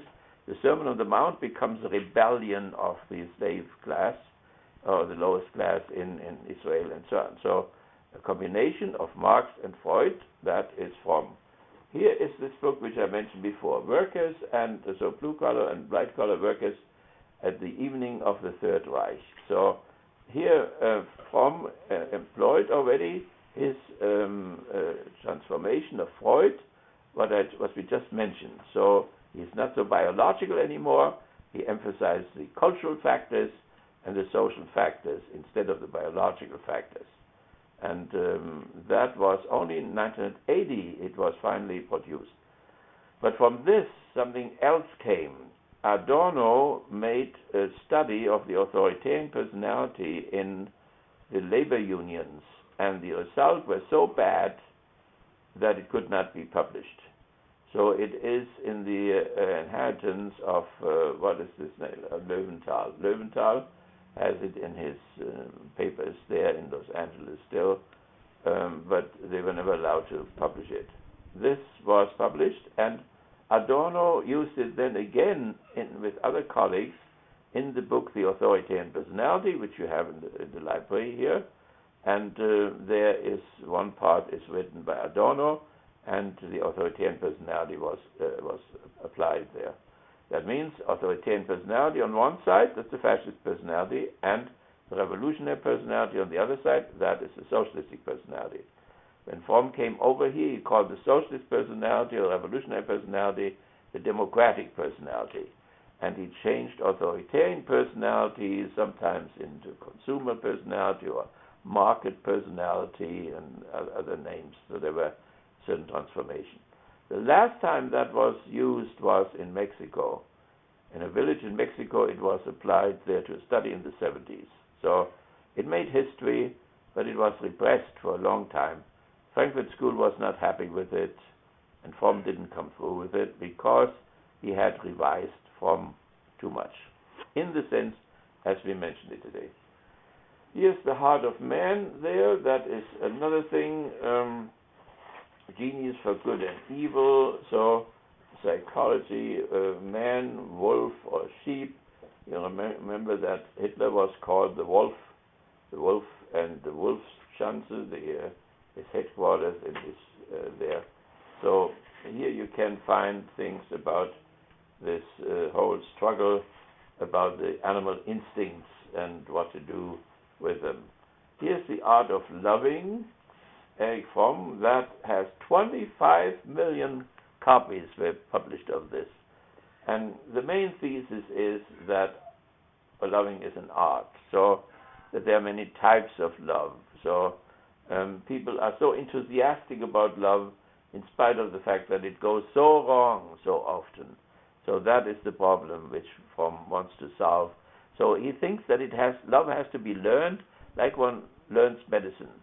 Medicine is an art too and a science. So, and as you have to start slowly to learn anatomy and physiology and so on, so also you have to learn love step by step by step. And then you become a real good lover or you don't.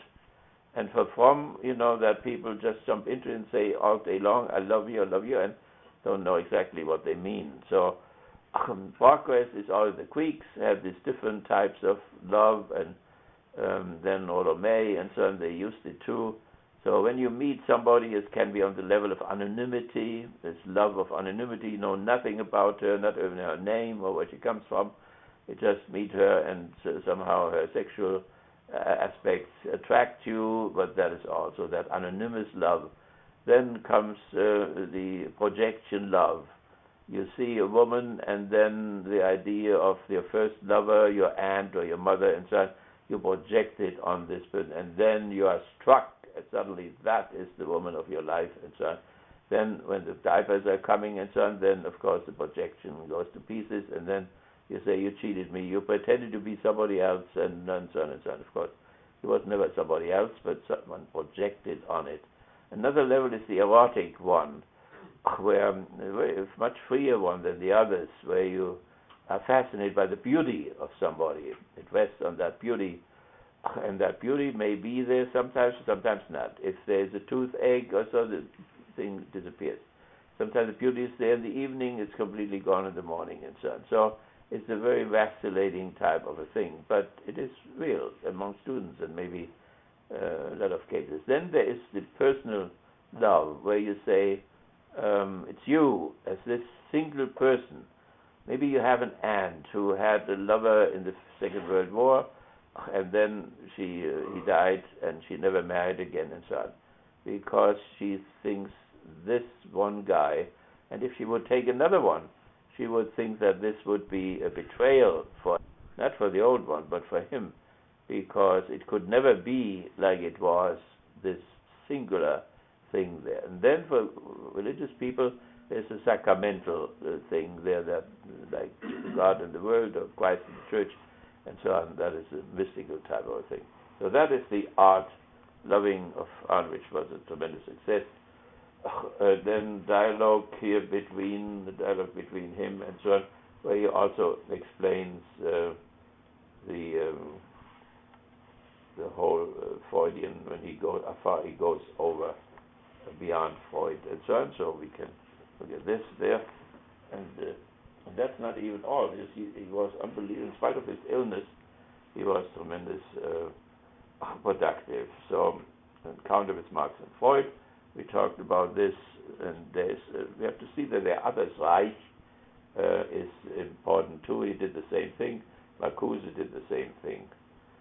Evolution of hope, then what to do with technology, if it could be humanized and so on, is another book, again, beyond Freud and beyond Marx.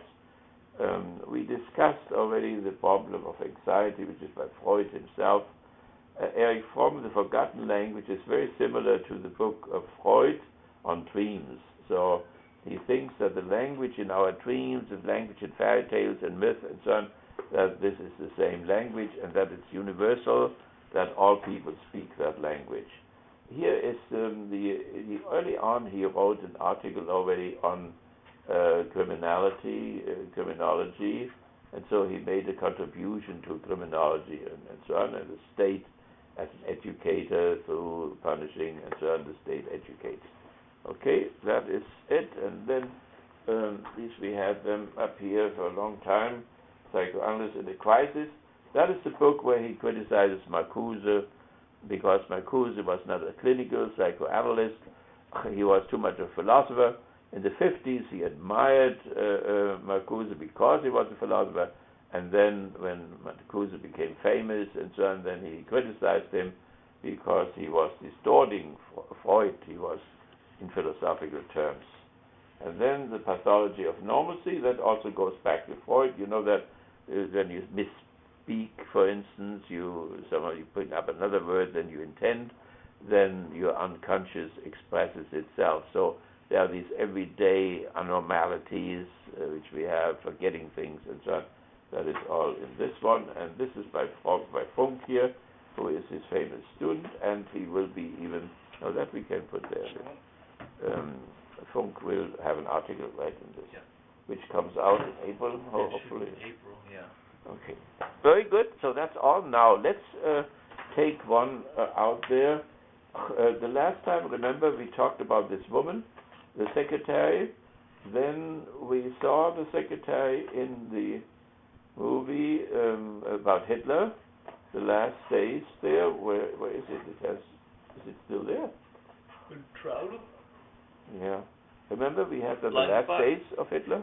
Oh, the bunker. Yeah. Where did that go? Here. Oh, you still have it there. Yeah. Well, should we go to this again or not? Or should we maybe leave that behind, right? Okay. But let's take another one when the good old times were still going on, and that is this one here. Conspiracy, that is the one-say experience. I don't know if you ever heard about one-say. Been there. It fits together, yeah. It fits. I was there too. I gave a speech even in the house where this opposite to that, which they were so. That's what I did too. So let's have that one-say, a few things of it, and then we can move on. What happened at one-say? So the Jewish thing, which we mentioned several times today, went through different stages. So one stage was when Hitler came to power, he had to bring his economy up. But the American Jews at the East Coast boycotted German products.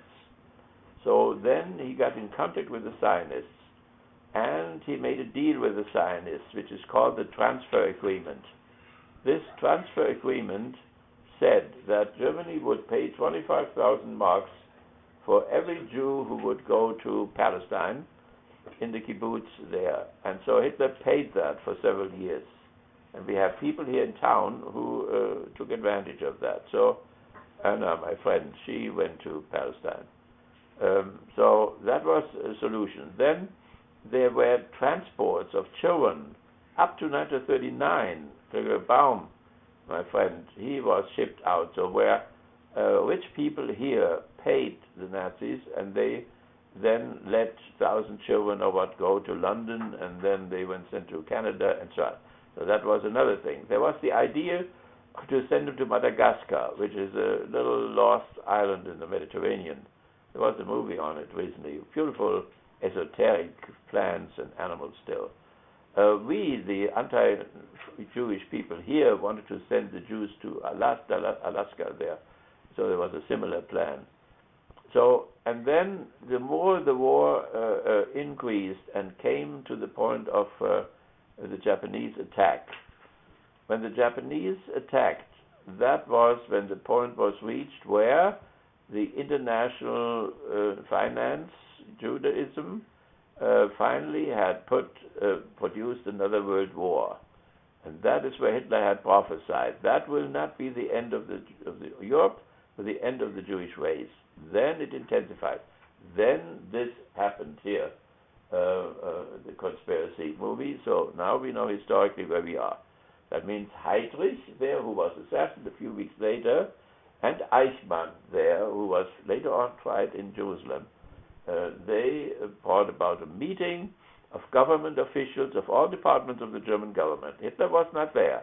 Hitler never signed on on this. Hitler was in the Wolfschanz in East Prussia or in Kiev, where he had a dacha. So they had put his government in the hands of other people in Berlin. And that is where it was done. So that even the guy from his headquarters did not know about this plan. So that is a very peculiar thing. But now we'll see where this final solution started. Namely, not only castration, like we had with black people in Virginia, but where the gassing starts, right? Before they were shot and killed, and then also gassed in little wagons with Volkswagen gas. But this is a systematic thing then with IG Farbens product of Cyclone B of Fritz Haber, the gas war father, produced that too as an insecticide to kill insects, and the cyclones were all insecticides, but Cyclone B was used in the camps then. So that was decided here. So that was a Jewish house there, a beautiful Jewish bourgeois home. The bourgeoisie has made it in Berlin, and now we are in that house there. Can you make it a little bit louder? And America had entered the war. For the first time, Hitler's dream of a German empire to last 1,000 years was in doubt. While he hired and fired generals, which was suburb south of Berlin. Yeah, right. 15 of his 20 minutes on the train. There is the Fiedler Storch, that is called, artillery observer, and Heydrich flies in that. He flies it himself, and down there is the house, and he lands there. That is the Wannsee. So he flies over the Wannsee and lands in the backyard of that house. That was the wonderful thing with that airplane. You could land it everywhere. That is the house. Yeah. Where the whole thing happened. See, the Jewish industrial, so that's the Jewish high finance, which was in these houses. The whole thing's a museum now. Yeah, well, Enough for 4 hours, sir. Too many. there's 2 Eichmann hours there. should be sufficient. So there's the bourgeois kitchen. You have to think that Nazis are bourgeois, right? They are low bourgeois, imitating the high bourgeoisie. They are all the servants.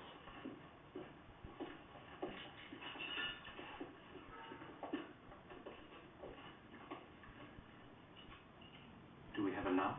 Can you give How me many my cells? water? I am sure we have a sizable inventory, sir. You're sure? No. Is it, I know, sir. Down there somewhere. I don't mind the cost.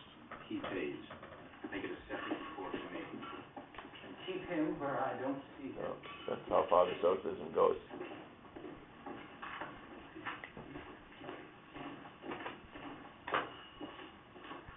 Smile.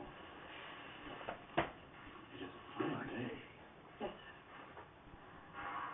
So these are the SS uniforms. All right then. So they are real. That looks smart.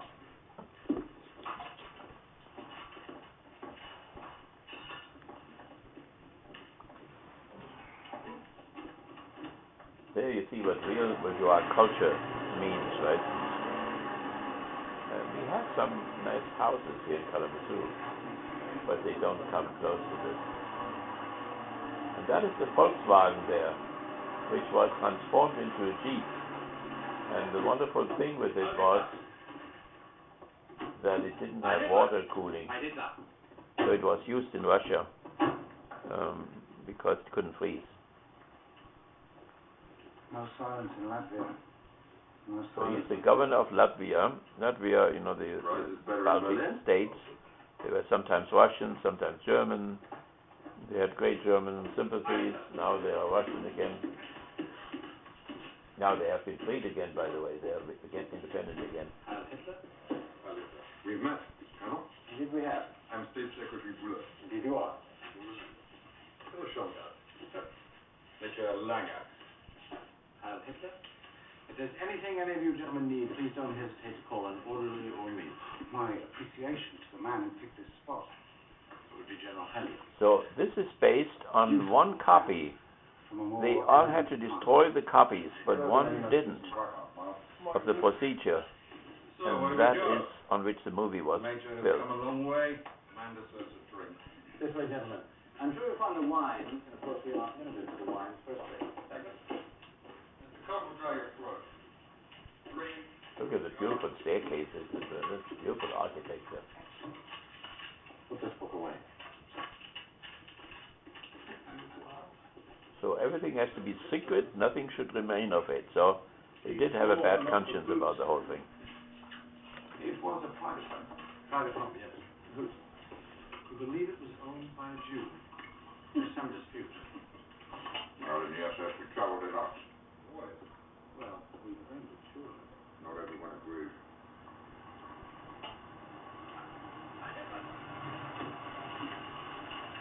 Then Mercedes is.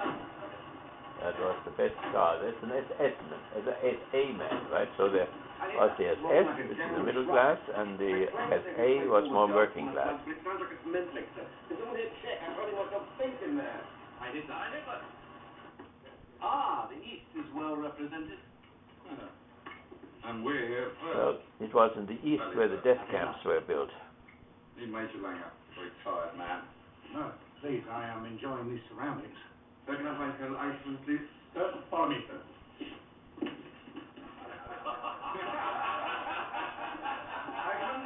By their laughter you can know things, even in our universities there. There's a laughter which shows humanity, and there's a laughter which shows animality. Memorandum of recommendations. I have here another copy of the Second Staff General's Nobody listens to him. be refreshed of its content. He doesn't know yet exactly what it's all about. Harmony between the Gestapo. So when one talks about totalitarianism, one thinks they are all equal and the same. In reality, under the cover, there were tremendous tensions between the SA and the SS and the SS and the army and the civilians. Here we are. And how are you? Very well, thank you. I'll make sure that the General sees. And when will the General arrive? He should be on the ground in... By the way, Eichmann never repented, or what? None of the Nazis as such repented about that this was a bad thing or whatever. There he comes, the peaceless God. See, it could land everywhere. It thought it was a car.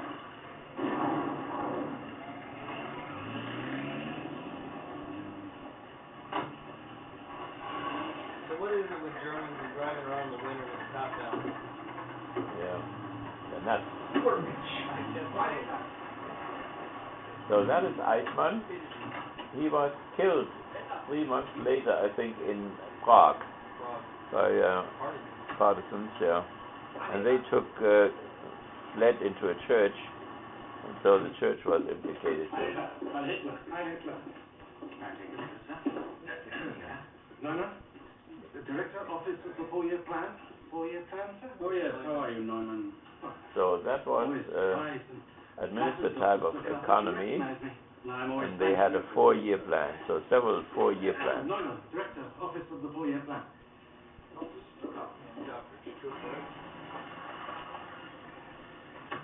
And that is the representative of Hitler's chancellery in Berlin.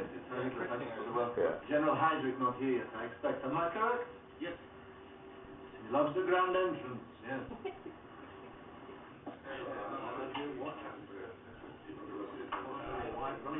These people are already starving in Germany, but they live well. What a meeting's about? Power. Consolidation of power, no doubt.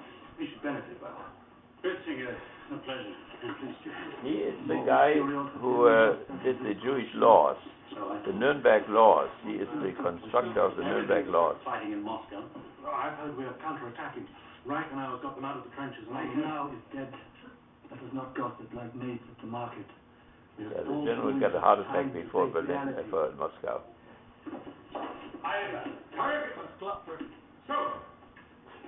That's the SA there. Look at it. There you see the ex-proletarian. It looks like a cartoon. Neumann, Director, Office of the 4-Year Plan. For Goering. For Reichsmarshal Goering, yes, his office in and you, sir. Luther. And what is your plan? Where will we be in 4 years? See the irony of one against the other? And Hitler? Didn't trust each other.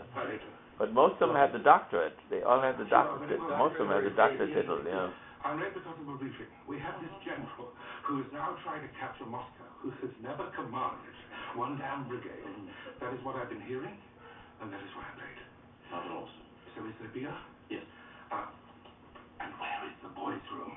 I have been briefed by the Governor General. He's a little sexually perverted, the guy. The SA was under suspicion to have homosexuals, and that was taken as a reason to decimate them in Munich. That was the night of the long knife. Neumann, Director, Office of the 4-Year Plan. I'm very pleased to be here. There also a priest who was a friend of Hitler, Father Leo, was also accidentally killed by the SS, and Hitler cursed the damned SS. They have killed my dear Father Leo. Well, certainly not these gentlemen. To them, wars are like ice cream. Easy melted. I suspect. halfway to that is why this meeting, which is under my department after all, is being called by the SS. Do you know? Only what the invitation suggested. Oh, they always want to meet the SS. Somehow the SS lives on the border. They always want something. generally hate it. But they have everything. Has anyone heard anything remotely optimistic about the Moscow assault? No good news, sympathies all round. Cold. What? Cold. It must be cold. He knows how cold it is in Latvia. I see why, but no beer. And what are these? Cigars. Please. Neumann, Director, Office of the 4-Year Plan. Oh, Luther. Excuse me. Sir, this is, You don't take each other seriously. Vice Marshal Goering. Neumann, I introduced Dr. Klopfer, a close associate of the Brown Eminence. Brown, excuse me. I represent Martin Bormann, the party chairman of the 1,000-Year Plan. Bormann's son has become a priest in the meantime.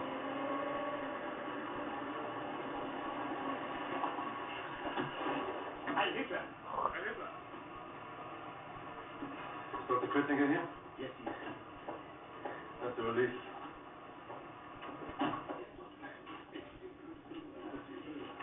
Heil Hitler? Heil Hitler? Heil Hitler. Are they on their way? Not yet, sir. Who's late? We are. Who's not here? General Heinrich, sir. But he's on his way. He will make his entrance. Everything is fine and comfortable for Mr. Garland. Colonel? He's here, sir. Now comes Heinrich. Blue eyes, blonde hair. Superman, but he was under suspicion also to be a little bit Jewish. There he is. The Peaceless Storchman. I wonder where they get all these old cars from for the movies. Isn't that amazing? Must go up to the museum. Walk around in that little forest like that. I love this house. There he is, Seeing see? it from the air, you can appreciate the architecture. Are we ready? Absolutely. And after the war, it will be my home. Marvelous home. So, There have been questions unrelated about Moscow, but I think I'm deflected in this. understood. If we keep doing this all day, we will never finish. With no disrespect to our Führer, it is suspended until the conclusion of business, right? Yes, sir. Very good. The SS, which really disappointed Hitler in the end, because the SS general was supposed to free Berlin with 100,000 SS-men, but there were 2 million Russians on the opposite side. And he simply refused, and that was the end of the whole thing. Thank you all for coming. Please sit down. So he typed there, but all that has been annihilated, so I'm sure. And only one copy was left. Too early for that. Now, are you all set up? Prepared. Very good. Well then, the risk of starting up the first day at summer camp, let us go around the table and introduce ourselves for those who do not know others. I shall save myself for last and start with General Müller. Major General Heinrich Müller, SS Gestapo. Proper, representing the party, that is who I speak for. I'm Kritzinger, Ministerial Director of the Reich Chancellery. I appreciate being called, but I wonder why I'm here. The topic to be discussed, the coordination of the Jewish question, I believe was resolved. It will be. With the Führer stating to me and to my superiors, It will be. So, General Hoffmann, race and Heinrich is settlement manipulating the whole we thing. deal with matters of race and settlement. Is it me? Leibniz, the political office of the Ministry for all we hold and administer in Eastern Poland, the Baltics, and in the Soviet Union. I am the State Secretary for the Ministry as a whole. Name? Give them your name. Maya. Doctor. Sorry. See? Doctor. Took out That's Interior important. Ministry. PhD. Lieutenant and the Secretary of the Foreign Ministry. I met almost everybody. My name is Neumann, Director, Office of the 4-Year Plan. Langer, Deputy Commander of SS Task Forces in Latvia, among other things. They're all a little bit Nazi. I'm Josef Buller, Secretary of State of the General Government of German-occupied Poland. How cold is it up there? Better Krakow and Warsaw. So now that you've got my Germans, you should be spared those Polish winters. Not the case. Schöngarten, SS, assigned to the General Government. Dr. Friedler, Ministry of Justice. Julius. Also, I hold rank in the Stormtroopers. Yes. Freisler is the guy who, Bonhoeffer and all these people after the assassination, they were killed by him, 1,200. Yeah, true, yeah. Freisler was a communist first, so he converted. And then there was a Protestant nun.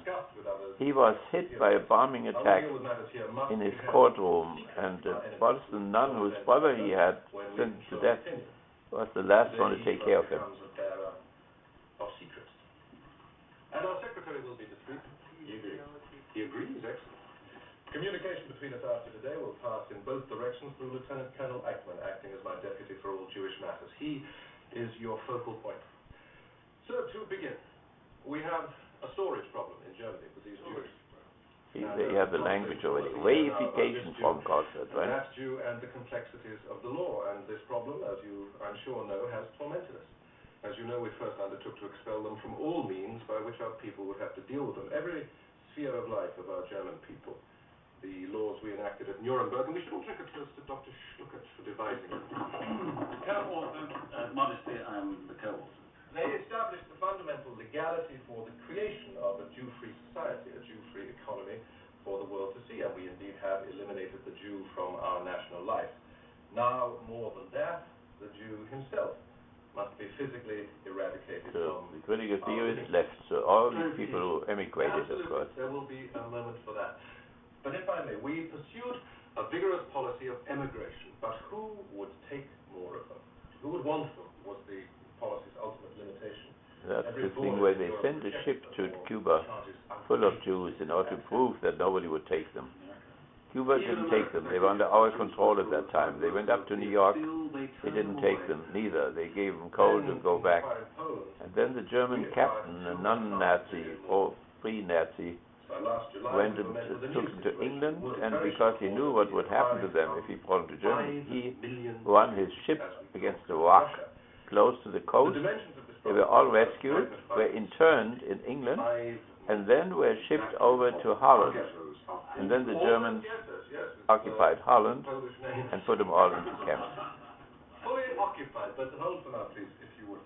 At that time, last July, confronting this new situation, Reich Marshal Goering prepared a directive. You have a copy in your folders. The operative words, if you will permit me to read.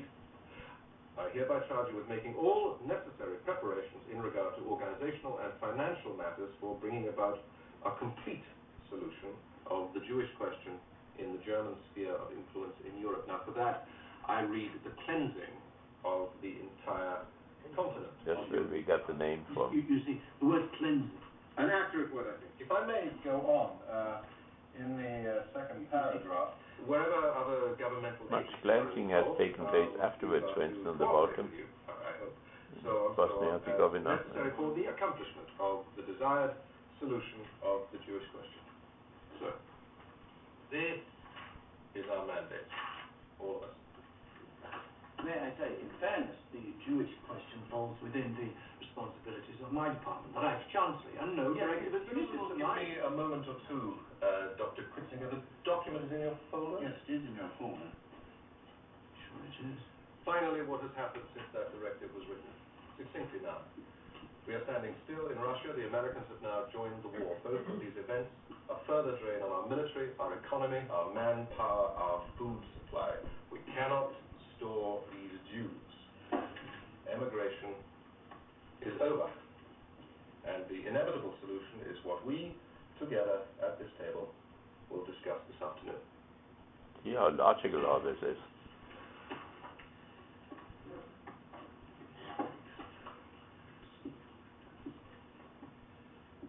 We will go on. Now, you'll like find a document listing the remaining Jewish population by country in Europe, and whatever the USSR or Russia calls itself for the time it has left.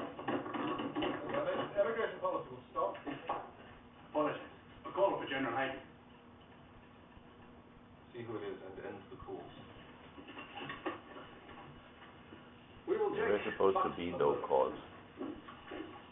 Taste it, Dr. Kissinger.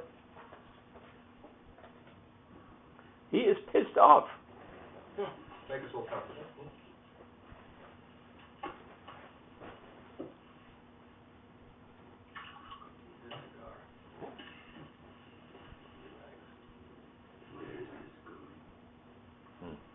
Yes, this is Lieutenant Colonel Eichmann.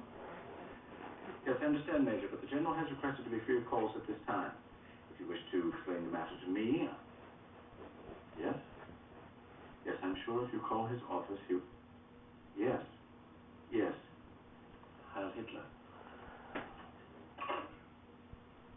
This meeting is not taking place. You are to take no phone calls for anyone at this meeting. Anyone. Okay, that's all for today. And it won't. Understood? Right. Have a nice break, right? You too. And then we didn't meet next Wednesday. We meet 2 weeks from today. Very good. Enjoy it. Fully. Oh yeah, spring break next week? Yeah. Can you turn the normal thing on? Mm-hmm. Okay, thank you.